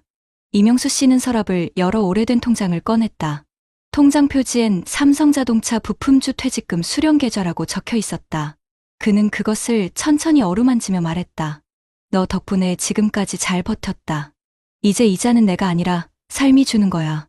그의 얼굴에는 잔잔한 미소가 번졌다. 돈은 잃지 않았고 마음은 더 커졌다. 퇴직금은 줄었지만 인생은 불어났다. 그는 마지막으로 일기장에 한 줄을 남겼다. 노후는 준비가 아니라 마음의 훈련이었다. 그 말처럼 그의 삶은 여전히 단단하고 따뜻하게 흘러가고 있었다.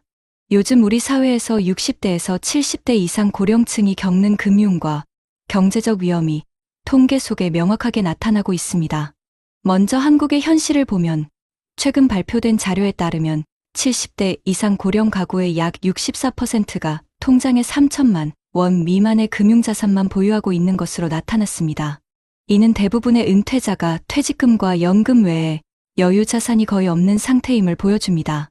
또한 국내 설문조사에서 디지털 금융에 대한 이해도를 점수로 환산했을 때 성인 전체 평균이 약 66.5점인 반면 디지털 금융이해력 평균은 42.9점에 불과했고 특히 70대 이상 고령층은 36점으로 매우 낮게 나타났습니다.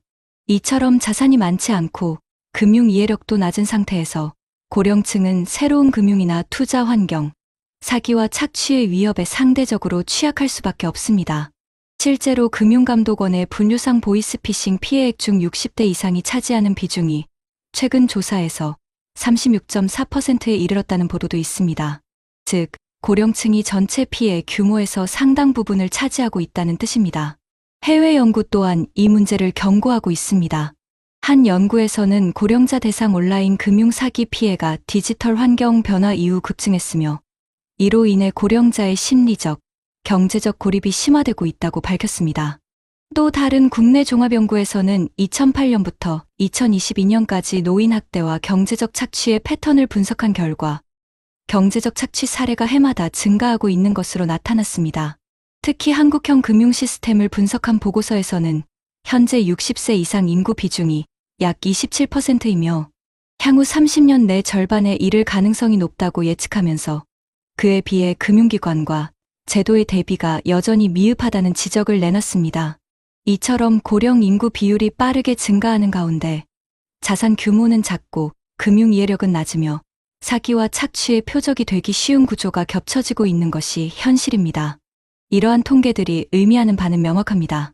노후 준비에서 단순히 퇴직금을 받자마자 투자해야 한다는 생각이 아니라 자산의 규모와 금융 이해력, 디지털 환경의 변화, 사기 위험 등을 함께 감안해야 한다는 것입니다. 특히 고령자의 경우 잃지 않는 전략이 오히려 더 중요한 요소로 부각되고 있으며 위 통계들은 그 사실을 뚜렷하게 보여주고 있습니다. 요즘 우리나라 정부와 지역자치단체가 고령층의 노후 준비와 금융피해 예방을 위해 다양한 정책을 펼치고 있다는 사실 알고 계셨나요? 먼저 국내 상황부터 살펴보면 한국에서는 65세 이상 어르신을 대상으로 기초연금 제도가 시행되고 있습니다. 2023년 기준으로 만 65세 이상 노인 중 저소득층에게 매월 일정 금액을 현금으로 지급하며 국가 차원에서 기본적인 소득, 보장 기능을 강화하고 있습니다. 또한 금융감독원과 금융위원회는 고령층 맞춤형 금융교육 프로그램을 운영 중입니다.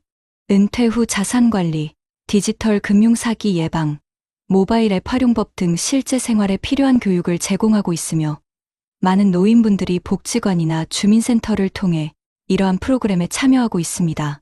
지방자치단체 차원에서도 노인 대상 금융사기 예방 순회교육이나 중고거래, 안전 캠페인, 디지털 금융체험 프로그램 등을 꾸준히 운영하고 있습니다. 예를 들어 서울, 부산, 대전 등 여러 지역에서는 시니어 금융지킴이 사업을 통해 어르신들이 직접 금융피해 예방 활동에 참여하고 있습니다. 또한 스마트폰을 이용한 간편결제, 이체, 인증서 관리 등을 실습 중심으로 배우는 과정도 마련되어 있습니다. 이러한 정책들은 단순한 교육을 넘어 노년층의 금융 자립과 정보 접근성을 높이는 데 목적이 있습니다. 한편 해외에서도 고령층 금융 착취 문제를 해결하기 위한 제도적 장치들이 적극적으로 도입되고 있습니다. 미국의 경우 고령층 금융사기 피해가 사회적 문제로 확대되자 연방정부와 각 주 정부가 노인 금융피해 전담 조직을 두고 대응하고 있습니다. 은행과 금융기관은 고령자 계좌에서 비정상적인 출금이나 반복적인 송금이 발생하면 내부 경보를 울리고 상담이나 가족 연락을 통해 사전에 피해를 차단하는 시스템을 갖추고 있습니다. 영국 또한 고령층을 대상으로 한 금융상담 네트워크를 강화하고 사기 피해가 확인되면 즉시 거래를 정지할 수 있도록 법적 권한을 부여하고 있습니다.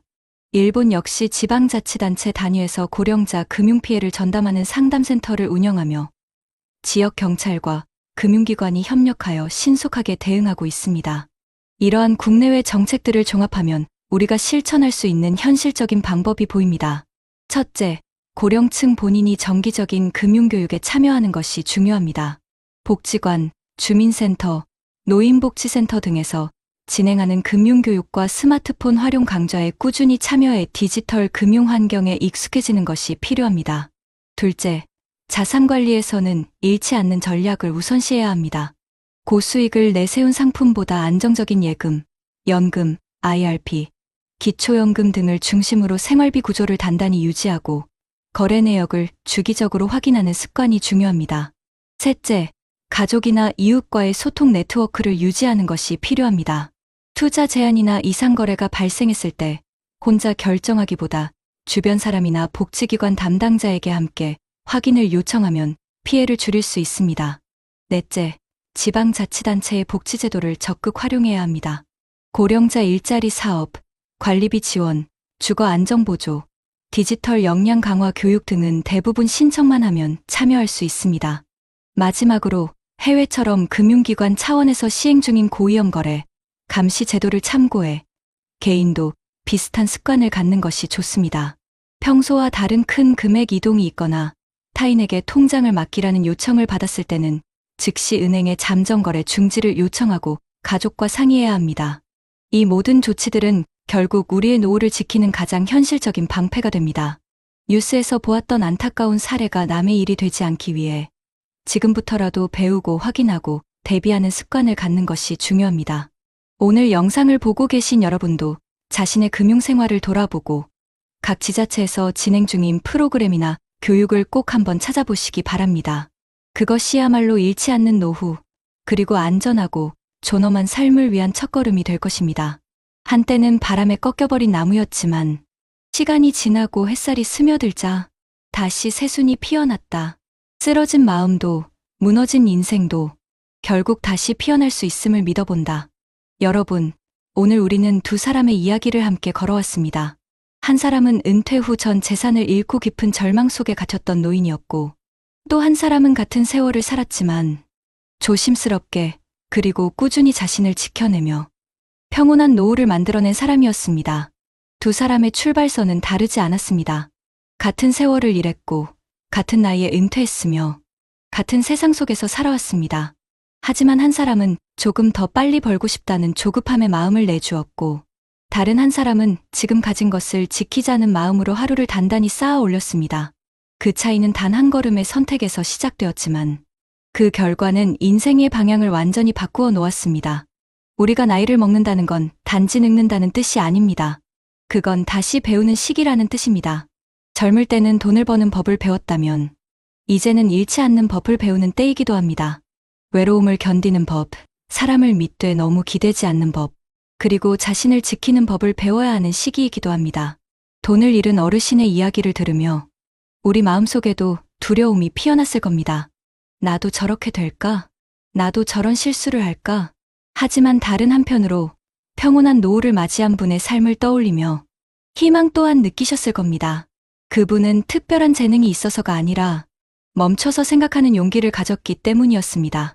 하루에 한 번만이라도 자신의 통장을 들여다보고 누군가의 제안을 무심코 수락하지 않으며 작은 돈이라도 내 손으로 직접 관리하는 습관, 그 사소한 습관들이 결국 노후를 지키는 가장 큰 울타리가 됩니다.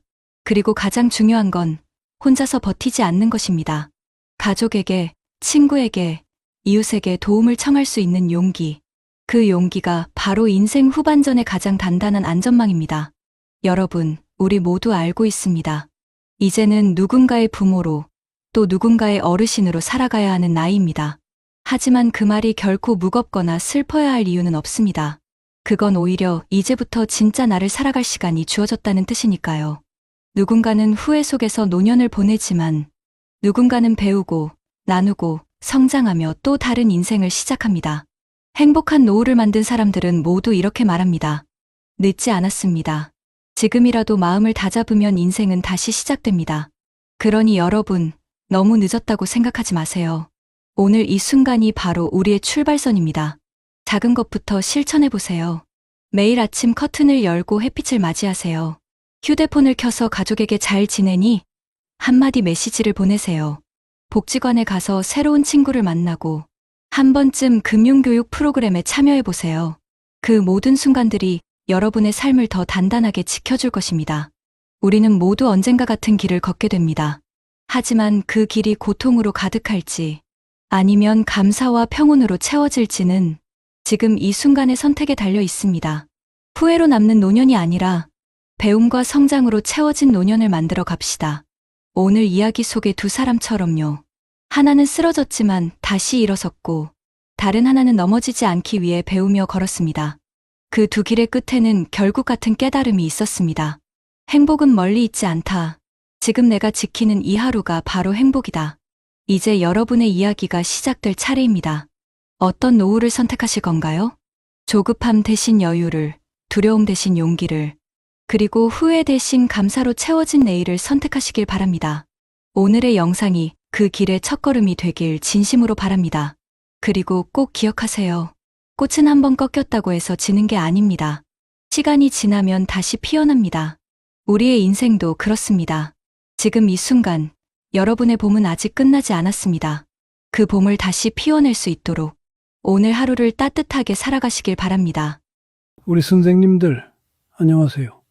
요즘 건강은 좀 어떠신가요? 자식들 다 키워놓고 이제 좀 편안하게 지내나 싶었는데 어깨도 쑤시고 무릎도 아프고 여기저기 병원 갈 일은 점점 늘어나죠. 그런데 병원비의 약값에 매달 꼬박꼬박 나오는 관리비 고지서를 보면 아이고 이거 참 만만치 않구나 하는 생각 다들 한 번쯤 해보셨을 겁니다. 얼마 전 뉴스에서 참 마음 아픈 이야기를 봤습니다. 우리랑 비슷한 연배의 어르신께서 연금으로 생활하시는데 오르는 관리비랑 약값을 감당하기가 버거워서 평생 살아온 동네를 떠날 고민을 하신다는 거였어요. 남의 일 같지가 않아서 한참을 생각하게 되더라고요. 그래서 문득 이런 생각이 들었습니다. 과연 번쩍번쩍하는 새 아파트가 우리 노후에 정말 편안한 보금자리가 되어줄까? 아니면 오히려 정든 동네에서 이웃 사촌들과 두른두른 이야기 나누고 아프면 금방 다녀갈 병원 있고 장 보러 갈 시장 가까운 곳이 더 행복한 집은 아닐까 하고요. 이미 많은 분들이 집은 클 필요 없고 마음 편한 게 최고라는 걸 알고 계시더라고요. 오늘 제가 드리는 이야기가 우리 선생님들의 노후에 작은 보탬이라도 되었으면 하는 마음으로 준비했습니다. 잠시만 귀 기울여 주시면 감사하겠습니다. 내가 이 나이 먹도록 평생을 고생했는데 이제 와서 내 집 하나 마음 편히 못 가지나. 올해 69, 박종일 어르신의 입에서 나지막한 한숨과 함께 섞여 나온 말이었습니다. 30년이 넘는 세월, 어르신의 청춘은 쇳가루 섞인 땀과 기계 돌아가는 소리 속에 고스란히 녹아 있었습니다. 남들처럼 번듯한 대기업은 아니었지만 그저 묵묵히 한자리를 지켜낸 세월의 끝에서 어르신은 퇴직금 1억 4천만 원이라는 삶의 훈장을 손에 쥐었습니다. 어르신의 인생은 언제나 가족이 먼저였습니다. 낡고 좁은 아파트에서 아내 윤정희 씨와 두 남매를 키워내며 나는 괜찮다, 너희만 잘 크면 된다는 말을 버릇처럼 되뇌셨죠. 어느덧 훌쩍 자란 아들은 분당 신도시의 번듯한 새 아파트를 얻었고 딸은 서울의 예쁜 가정을 꾸렸습니다. 그런 자식들은 아버지를 뵐 때마다 늘 마음 한편이 아렸습니다. 아버지, 이제라도 저희처럼 깨끗하고 좋은 새 아파트로 이사하세요. 편히 사셔야죠. 퇴직 후 몇 달, 어르신의 마음도 조금씩 흔들리기 시작했습니다. 세월의 때가 묻은 벽지, 겨울마다 속을 썩이는 보일러, 덜컹거리다 멈춰서는 낡은 엘리베이터, 좁은 주차장에서 벌어지는 이웃 간의 실랑이까지. 어느 날 아들의 한마디가 어르신의 마음에 불을 지폈습니다. 아버지, 대출 조금만 보태면 요즘 지은 아파트 들어갈 수 있어요. 그게 나중에 값도 오르고 뭐 하나 손댈 것 없이 편하잖아요. 처음엔 망설였지만 자식들 보기에 초라한 모습으로 늙고 싶지는 않다는 생각이 들었습니다. 결국 퇴직금에 은행 대출을 더해 새 아파트에 계약서 도장을 찍었습니다. 어르신의 나이 67, 인생의 마지막 장은 근사하게 마무리하고 싶었습니다. 새 집은 꿈만 같았습니다. 1층 로비에 들어서면 은은한 향기가 코끝을 스쳤고 엘리베이터는 소리 없이 부드러웠습니다. 거실 통창 너머로 보이는 탁 트인 풍경에 아내의 얼굴에도 모처럼 한바구음이 피었습니다. 여보, 이제 우리도 남 부럽지 않게 사는 것 같네. 아내의 말에 어르신은 그저 말없이 웃으며 이제야 무거운 어깨를 좀 펼 수 있겠구나 싶었습니다. 하지만 그 꿈 같던 시간은 그리 오래가지 못했습니다. 아파트 주민 대부분은 바쁜 30대, 40대 젊은 부부들이었습니다. 엘리베이터에서 먼저 인사를 건네도 못 본 척 스마트폰만 들여다보는 이웃들. 복도에서 마주쳐도 서로가 마치 투명인간인 것처럼 스쳐 지나갔습니다. 어느 날 아내가 깊은 한숨을 내쉬며 말했습니다. 여보, 여긴 사람 사는 온기가 없네. 옛날 집에서는 시장에서 마주치면 김치라도 한쪽 나눠 먹고 내가 아픈 날엔 옆집 순이 엄마가 죽도 끓여다 줬는데 여긴 너무 삭막해. 더 큰 현실 벽은 매달 날아오는 관리비 고지서였습니다. 이사 첫 달 15만 원이 넘는 금액이 찍혀 나왔습니다. 8만 원 남친 내던 예전 집에 2배 가까운 돈이었죠. 새 아파트니까 애써 위안했지만 해마다 야금야금 오르는 공용전기료와 관리비는 부부의 어깨를 짓눌렀습니다. 2025년 팍팍한 세상살이는 어르신에게도 예외는 아니었습니다. 물가는 하늘 높은 줄 모르고 치솟는데 국민연금 110만 원 남짓으로는 두 식구 살림이 늘 빠듯했습니다. 특히 무릎이 좋지 않은 아내의 병원비와 약값으로 매달 12만 원이 꼬박꼬박 나갔습니다.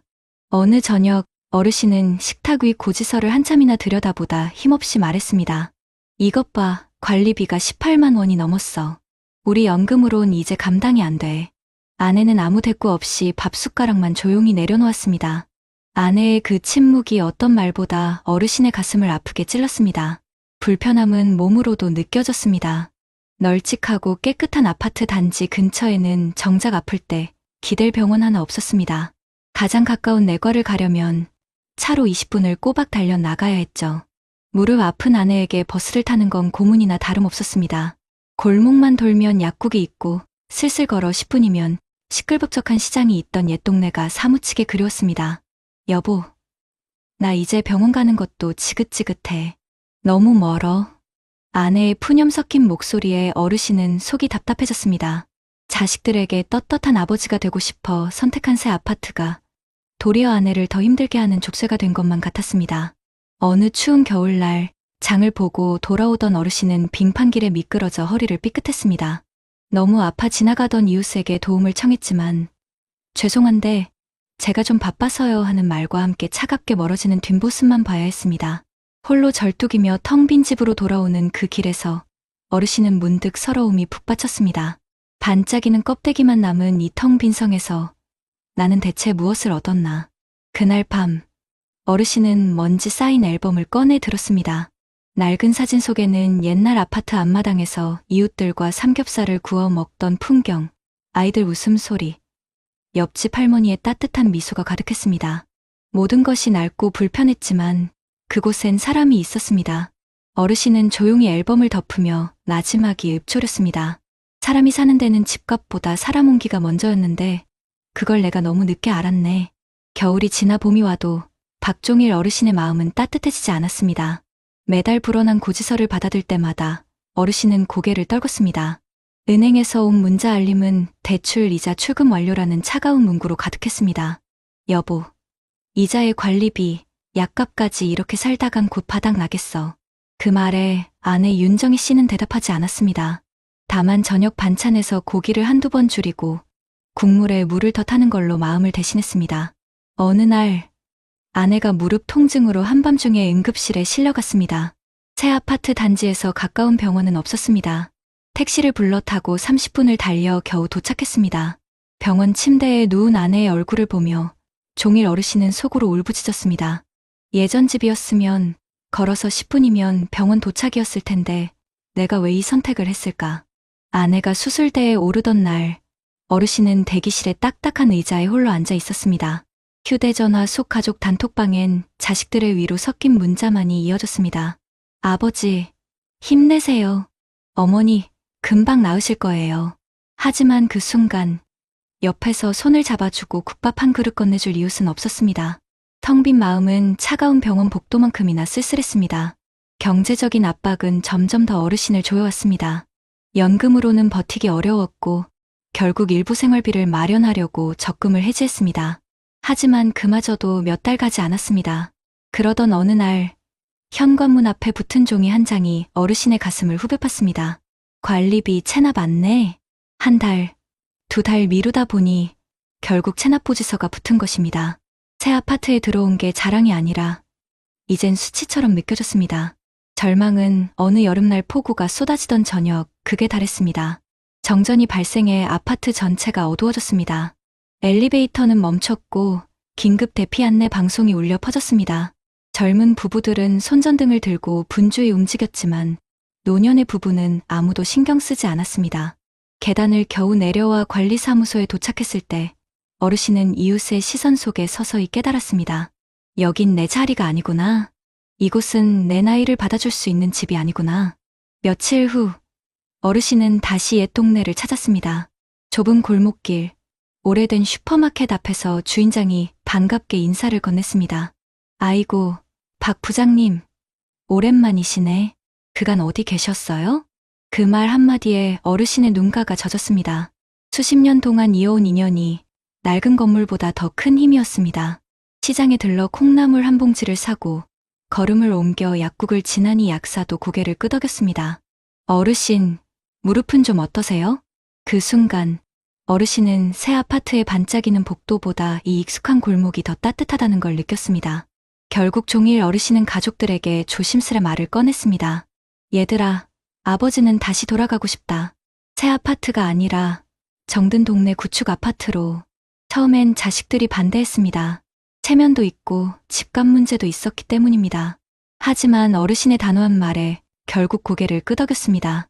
사람은 화려한 집에서 사는 게 아니라 마음 편한 집에서 사는 거다.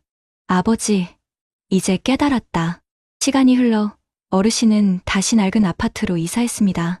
겉보기엔 허름했지만 그곳엔 따뜻한 인사와 정겨운 안부가 있었습니다. 아침이면 옆집 할머니가 김치를 건네주고 저녁이면 옆집 아이들의 웃음소리가 들려왔습니다. 관리비는 절반으로 줄었고 걸어서 갈 수 있는 병원이 있어 아내의 무릎 치료도 한결 수월해졌습니다. 무엇보다 어르신은 마음이 편안했습니다.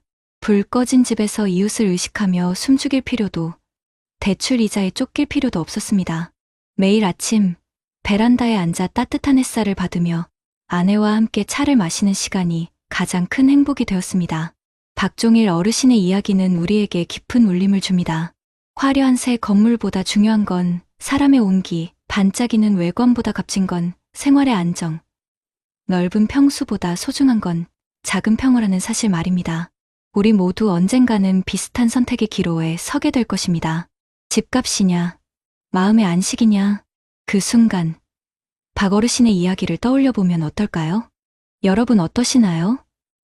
위의 사례는 정말 비참하고 서글픈 인생 아닌가요? 하지만 지금부터 소개해드리는 사례는 정반대의 선택으로 행복한 노후를 보내고 있는 분을 소개해드리겠습니다. 김영우 어르신, 올해 68. 그는 평생을 공무원으로 일하며 살았습니다. 지방의 작은 시청 건축과에서 묵묵히 현장을 뛰며 민원인들의 크고 작은 불편을 해결했습니다. 매일같이 늦은 밤까지 민원 서류를 정리하다 퇴근하곤 했습니다. 화려한 직장은 아니었지만 성실히 일한 덕분에 은퇴 후 매달 공무원 연금 190만 원을 안정적으로 받게 되었습니다. 그의 삶의 중심에는 언제나 가족과 이웃이 있었습니다.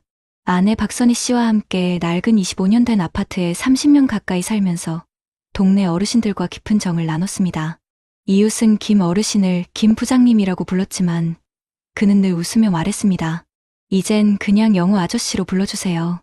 같이 늙어가는 사이끼리 뭘 그렇게. 자녀들도 아버지의 살림살이를 보고 안쓰러워했습니다. 아버지, 이제는 오래된 집 말고 깨끗한 새 아파트로 이사 가세요. 관리도 쉽고 체면도 서잖아요. 딸과 아들은 번번이 권했습니다. 하지만 김 어르신의 대답은 늘 같았습니다. 얘들아, 집은 번쩍이는 게 중요한 게 아니야. 나이 들어선 걸어서 병원 다닐 수 있고 시장도 가까워야 돼. 그리고 이웃이 있어야지. 값비싼 관리비에 대출까지 안고 싶진 않다. 아이들은 처음엔 고집스럽다고 생각했습니다. 하지만 어르신은 흔들리지 않았습니다. 그는 노후의 가장 큰 적이 외로움과 빚이라는 걸 몸으로 느끼고 있었습니다. 2025년 한국, 물가는 치솟고 연금만으로는 빠듯한 생활이 이어지고 있었습니다. 하지만 김 어르신의 살림은 의외로 안정적이었습니다. 그 이유는 바로 작고 오래된 아파트 덕분이었습니다. 매달 나오는 관리비는 7만 원대, 새 아파트에 비해 절반 이하 수준이었습니다. 이 돈 차이가 1년이면 100만 원 가까이 되고 10년이면 1000만 원이 넘는 거야. 그걸로 병원비도 쓰고 손주들 용돈도 줄 수 있지 않겠니? 아내와 이런 대화를 나눌 때마다 그는 뿌듯했습니다. 하지만 주변에서는 계속 압박이 있었습니다. 친구들은 모임에서 새 아파트 사진을 보여주며 자랑했습니다. 야, 영우야, 아직도 그 낡은 아파트 사냐? 요즘은 신축 들어가야 사람 대접받는다니까. 그럴 때마다 그는 웃으며 대답했습니다. 나는 대접보다 편안함이 더 좋아. 남들 눈보다는 우리 둘이 살기 편하면 됐지. 그러나 속마음은 흔들리기도 했습니다. 특히 어느 겨울 아파트 보일러가 고장나며 며칠간 추위에 떨던 날엔 아이들 말대로 새 집으로 갈까 하는 생각이 불쑥 올라왔습니다.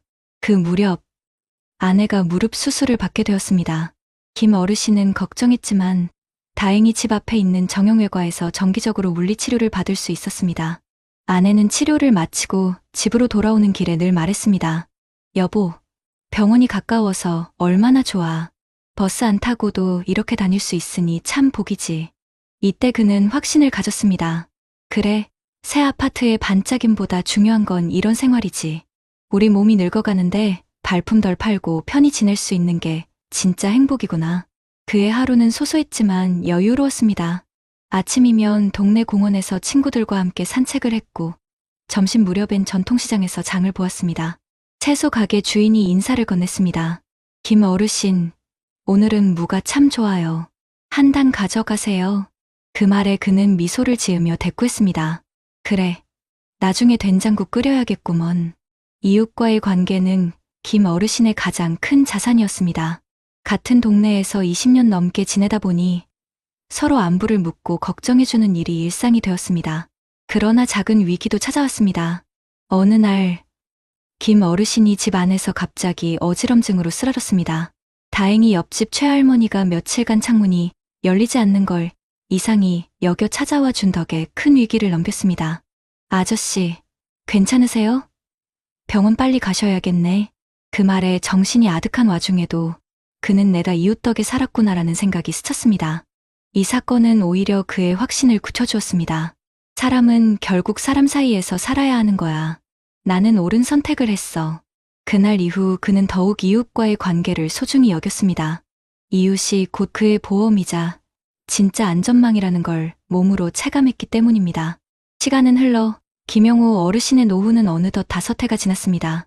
그러나 인생은 언제나 순탄치 않았습니다. 2025년 여름, 대한민국 전체를 덮친 고물가의 파도는 어르신의 삶에도 스며들었습니다. 채소값이 치솟고 전기세와 가스비도 연이어 올랐습니다. 동네 시장 상인들도 한숨을 쉬며 말했습니다. 김 어르신, 배추 한 포기에 10,000원이 넘었어요. 저도 어쩔 수가 없네요. 어르신은 씁쓸했지만 한 달 생활비를 꼼꼼히 계산하며 버텼습니다. 다행히 관리비는 여전히 7만 원 선을 유지하고 있었고 연금 190만 원이 꾸준히 들어와 가계부의 균형을 맞출 수 있었습니다. 새 아파트였다면 벌써 대출의 이자에 허덕이고 있었겠지. 그는 속으로 안도했습니다. 하지만 진짜 시험은 건강에서 찾아왔습니다. 어느 겨울 새벽, 어르신은 갑작스런 가슴 통증으로 쓰러졌습니다. 아내가 놀라 소리를 지르자 맞은편 사는 이웃이 달려와 119를 불렀습니다. 불과 10분 만에 도착한 구급차 덕분에 어르신은 가까운 대학병원 응급실로 옮겨질 수 있었습니다. 침대에 누운 어르신은 희미한 의식 속에서 이웃의 손을 꼭 잡고 있었습니다. 아저씨, 정신 차리세요. 곧 괜찮아질 거예요. 그 따뜻한 손길은 돈으로 살 수 없는 안도감이었습니다. 며칠 후, 그는 퇴원하며 아내에게 말했습니다. 여보, 우리가 여기 남길 정말 잘했어.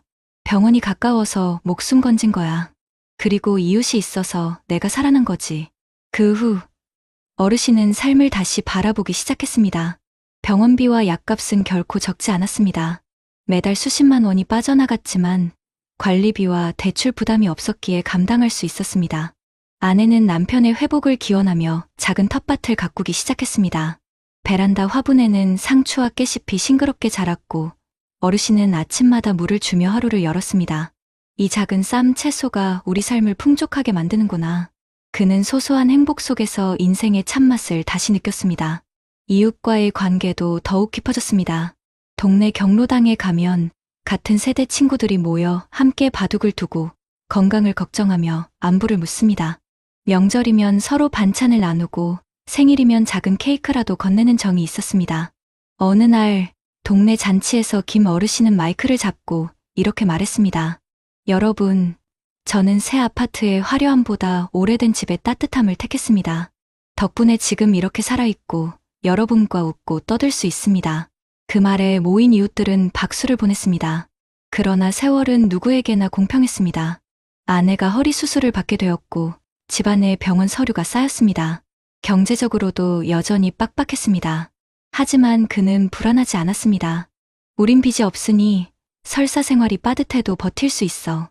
아내의 손을 꼭 잡고 건넨 말은 진심이었습니다. 이제 김영호 어르신의 하루는 단순했습니다. 아침 햇살을 받으며 베란다에 앉아 차를 마시고 점심 무렵엔 시장에 들러 장을 보았습니다. 저녁이면 이웃과 마주 앉아 국물 한 그릇을 나누며 담소를 나누었습니다. 그는 종종 생각했습니다. 만약 그때 자식들 말만 듣고 새 아파트로 갔다면 지금쯤 나는 외로움과 빚 속에서 허덕이고 있었을 거야. 김 어르신의 선택은 단순히 집값 문제가 아니었습니다. 그것은 삶의 방식이었습니다. 화려함 대신 실속을, 체면 대신 안정을, 고립 대신 관계를 택한 결과였습니다. 그는 깨달았습니다. 집은 단순한 벽과 천장이 아니야.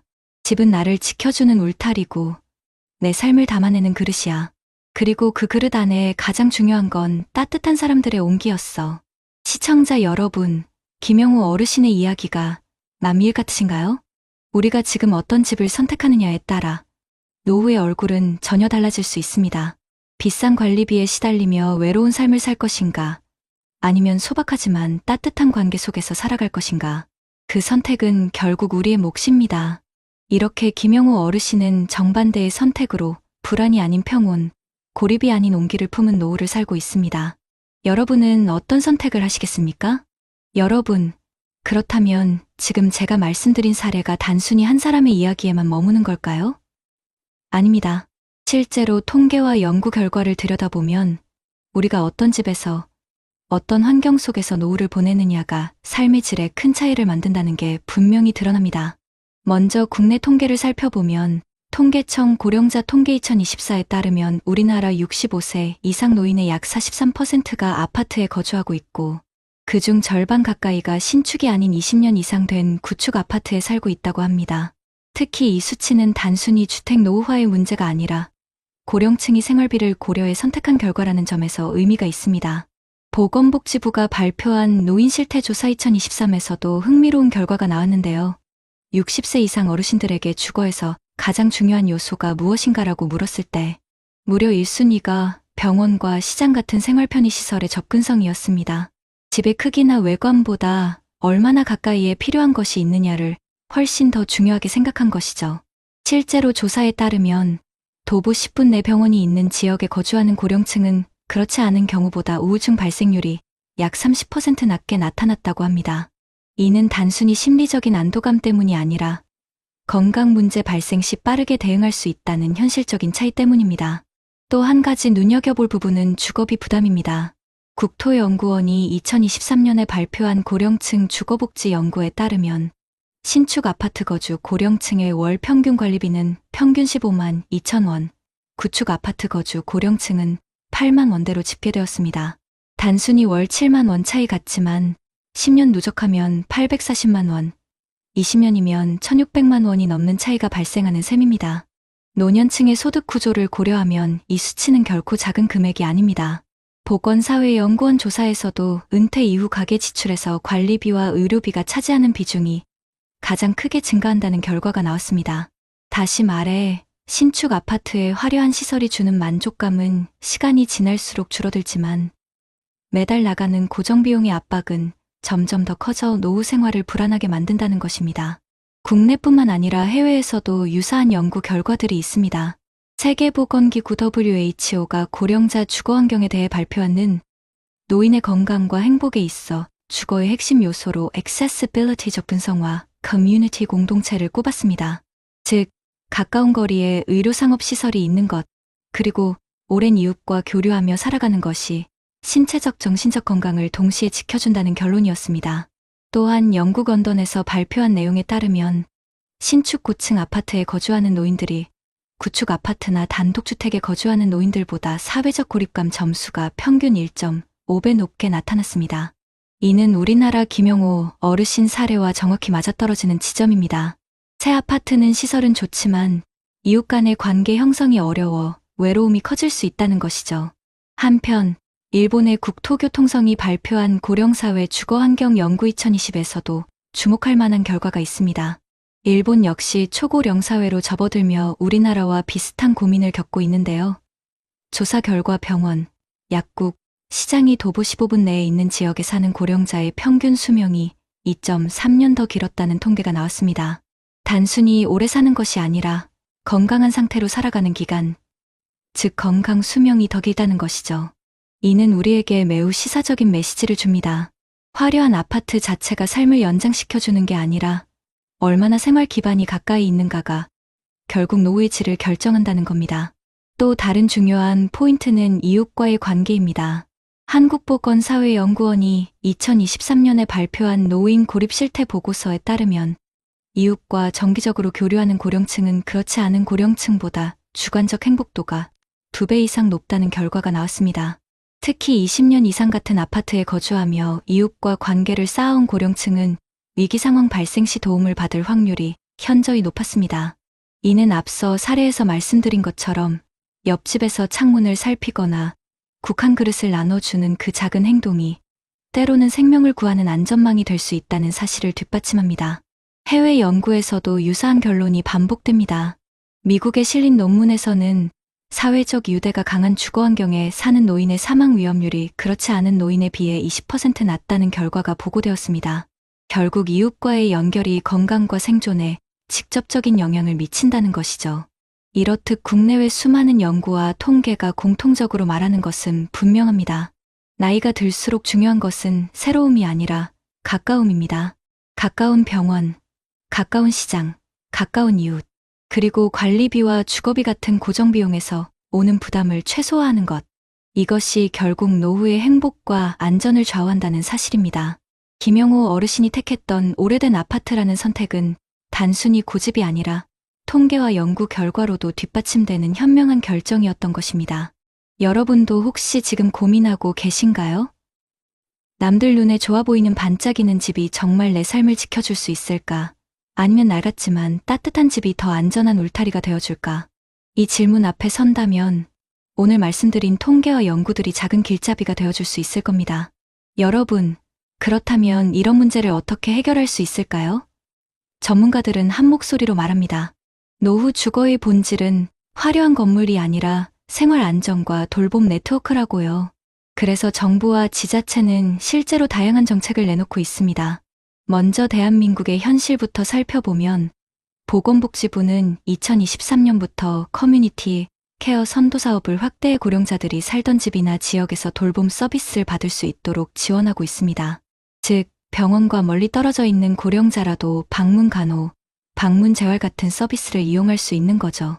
특히 서울시와 부산시 같은 대도시에서는 어르신 주거복지 지원센터를 운영하며 20년 이상 된 노후 아파트 단지를 리모델링하거나 커뮤니티 공간을 설치해 이웃 교류를 촉진하고 있습니다.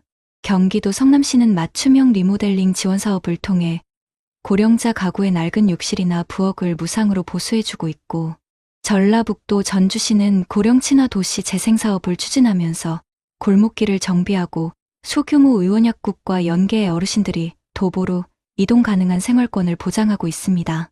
통계청이 발표한 자료에 따르면 이런 사업을 경험한 지역 주민들의 만족도가 평균 80% 이상으로 나타났습니다. 또 한편으로 국토교통부는 주거급여 개선 사업을 통해 소득이 낮은 고령층 가구의 임대료를 지원하고 있는데, 실제로 이 제도를 통해 수도권에서 신축 대신 오래된 아파트를 안정적으로 유지하는 사례가 늘고 있습니다. 지자체별로는 서울 강북구에서 시행하는 찾아가는 돌봄 서비스, 대구시의 노후 주거지 안전 점검 지원, 광주 북구의 마을 주치의 제도 등이 대표적입니다. 이런 제도들은 단순히 집을 유지하는 것에서 끝나지 않고 생활권 내에서 안전과 건강을 지켜주는 장치 역할을 하고 있습니다. 해외에서도 유사한 문제를 해결하기 위한 정책이 이미 시행 중인데요. 일본은 고령자 주거 안정법을 통해 65세 이상 고령자가 임대주택 계약을 할 때 보증인을 요구하지 못하도록 막고, 대신 지방자치단체가 보증기관 역할을 맡아 안정적인 거주를 보장합니다. 이는 우리나라의 전세보증금 문제와 유사한 맥락에서 고령층의 주거 불안을 막는 제도입니다. 독일은 세대 혼합형 주거 단지 정책을 통해 젊은 세대와 노년 세대가 같은 단지에서 살면서 돌봄과 교류가 자연스럽게 일어나도록 지원하고 있습니다. 예를 들어 베를린의 한 노후 아파트 단지는 1층에는 어린이집을 두고 상층에는 노년층 주거 공간을 배치해 서로 돕는 구조를 만들었습니다. 북유럽 국가인 덴마크와 스웨덴은 헬시 에이징타운 프로젝트를 통해 지방 중소도시의 의료, 약국, 생활편의 시설을 도보 10분 이내에 두도록 법제화했습니다. WHO에서도 권장하는 10분 생활권 정책이 이들 나라에 뿌리내리며 고령자들의 고립감을 줄이고 있습니다. 국내 전문가들도 강조합니다.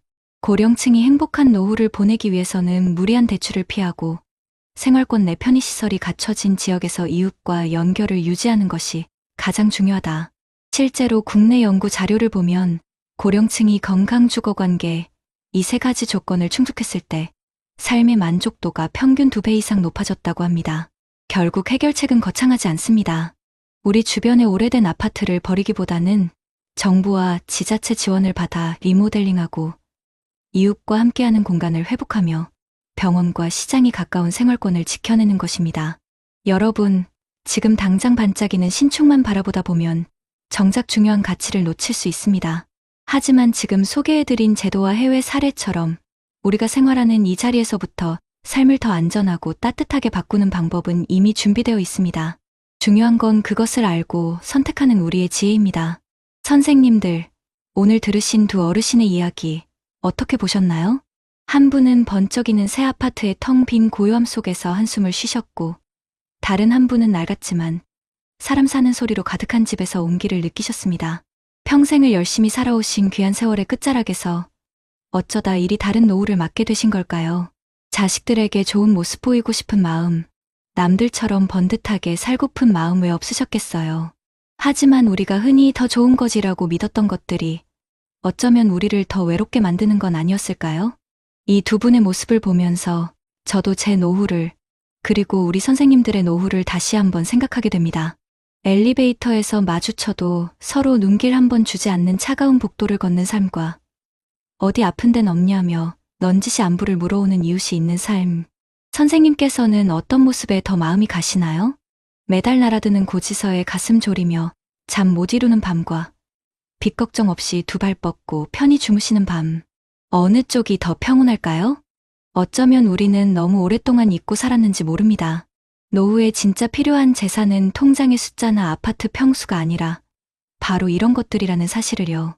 빚 걱정 없이 두 발 뻗고 잘 수 있는 편안한 잠자리, 아프면 언제든 달려갈 수 있는 가까운 병원, 그리고 김치 한 쪽이라도 스스럼 없이 나눌 수 있는 따뜻한 이웃.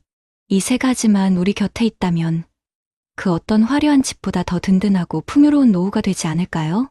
오늘 이야기는 먼 나라 이야기가 아닙니다. 바로 우리 모두의 내일이 될 수 있습니다. 어떤 집에서 어떤 모습으로 늙어갈 것인지 그 선택은 바로 우리 자신의 몫입니다. 부디 선생님들의 마지막 보금자리가 차가운 외로움이 아닌 사람 사는 따스함으로 채워지기를 저는 진심으로 바랍니다. 마지막으로 이 말씀 꼭 드리고 싶습니다. 집이란 건 언젠가 우리가 떠날 때 남겨지는 재산이 아닙니다. 살아있는 동안 고된 세상살이로부터 우리를 말없이 안아주는 따뜻한 품이어야 합니다. 그 품 안에는 반짝이는 대리석보다 서로의 얼굴을 마주보고 웃어줄 사람이 있어야 하지 않을까요? 늦지 않았습니다. 오늘 저녁 엘리베이터에서 이웃을 만나면 먼저 웃으며 인사 한번 건네보는 건 어떨까요? 그 작은 시작이 우리의 노후를 바꾸는 가장 지혜로운 첫걸음이 될 겁니다. 오늘도 긴 이야기 들어주셔서 정말 감사합니다. 부디 편안하고 따뜻한 저녁 보내시길 바랍니다.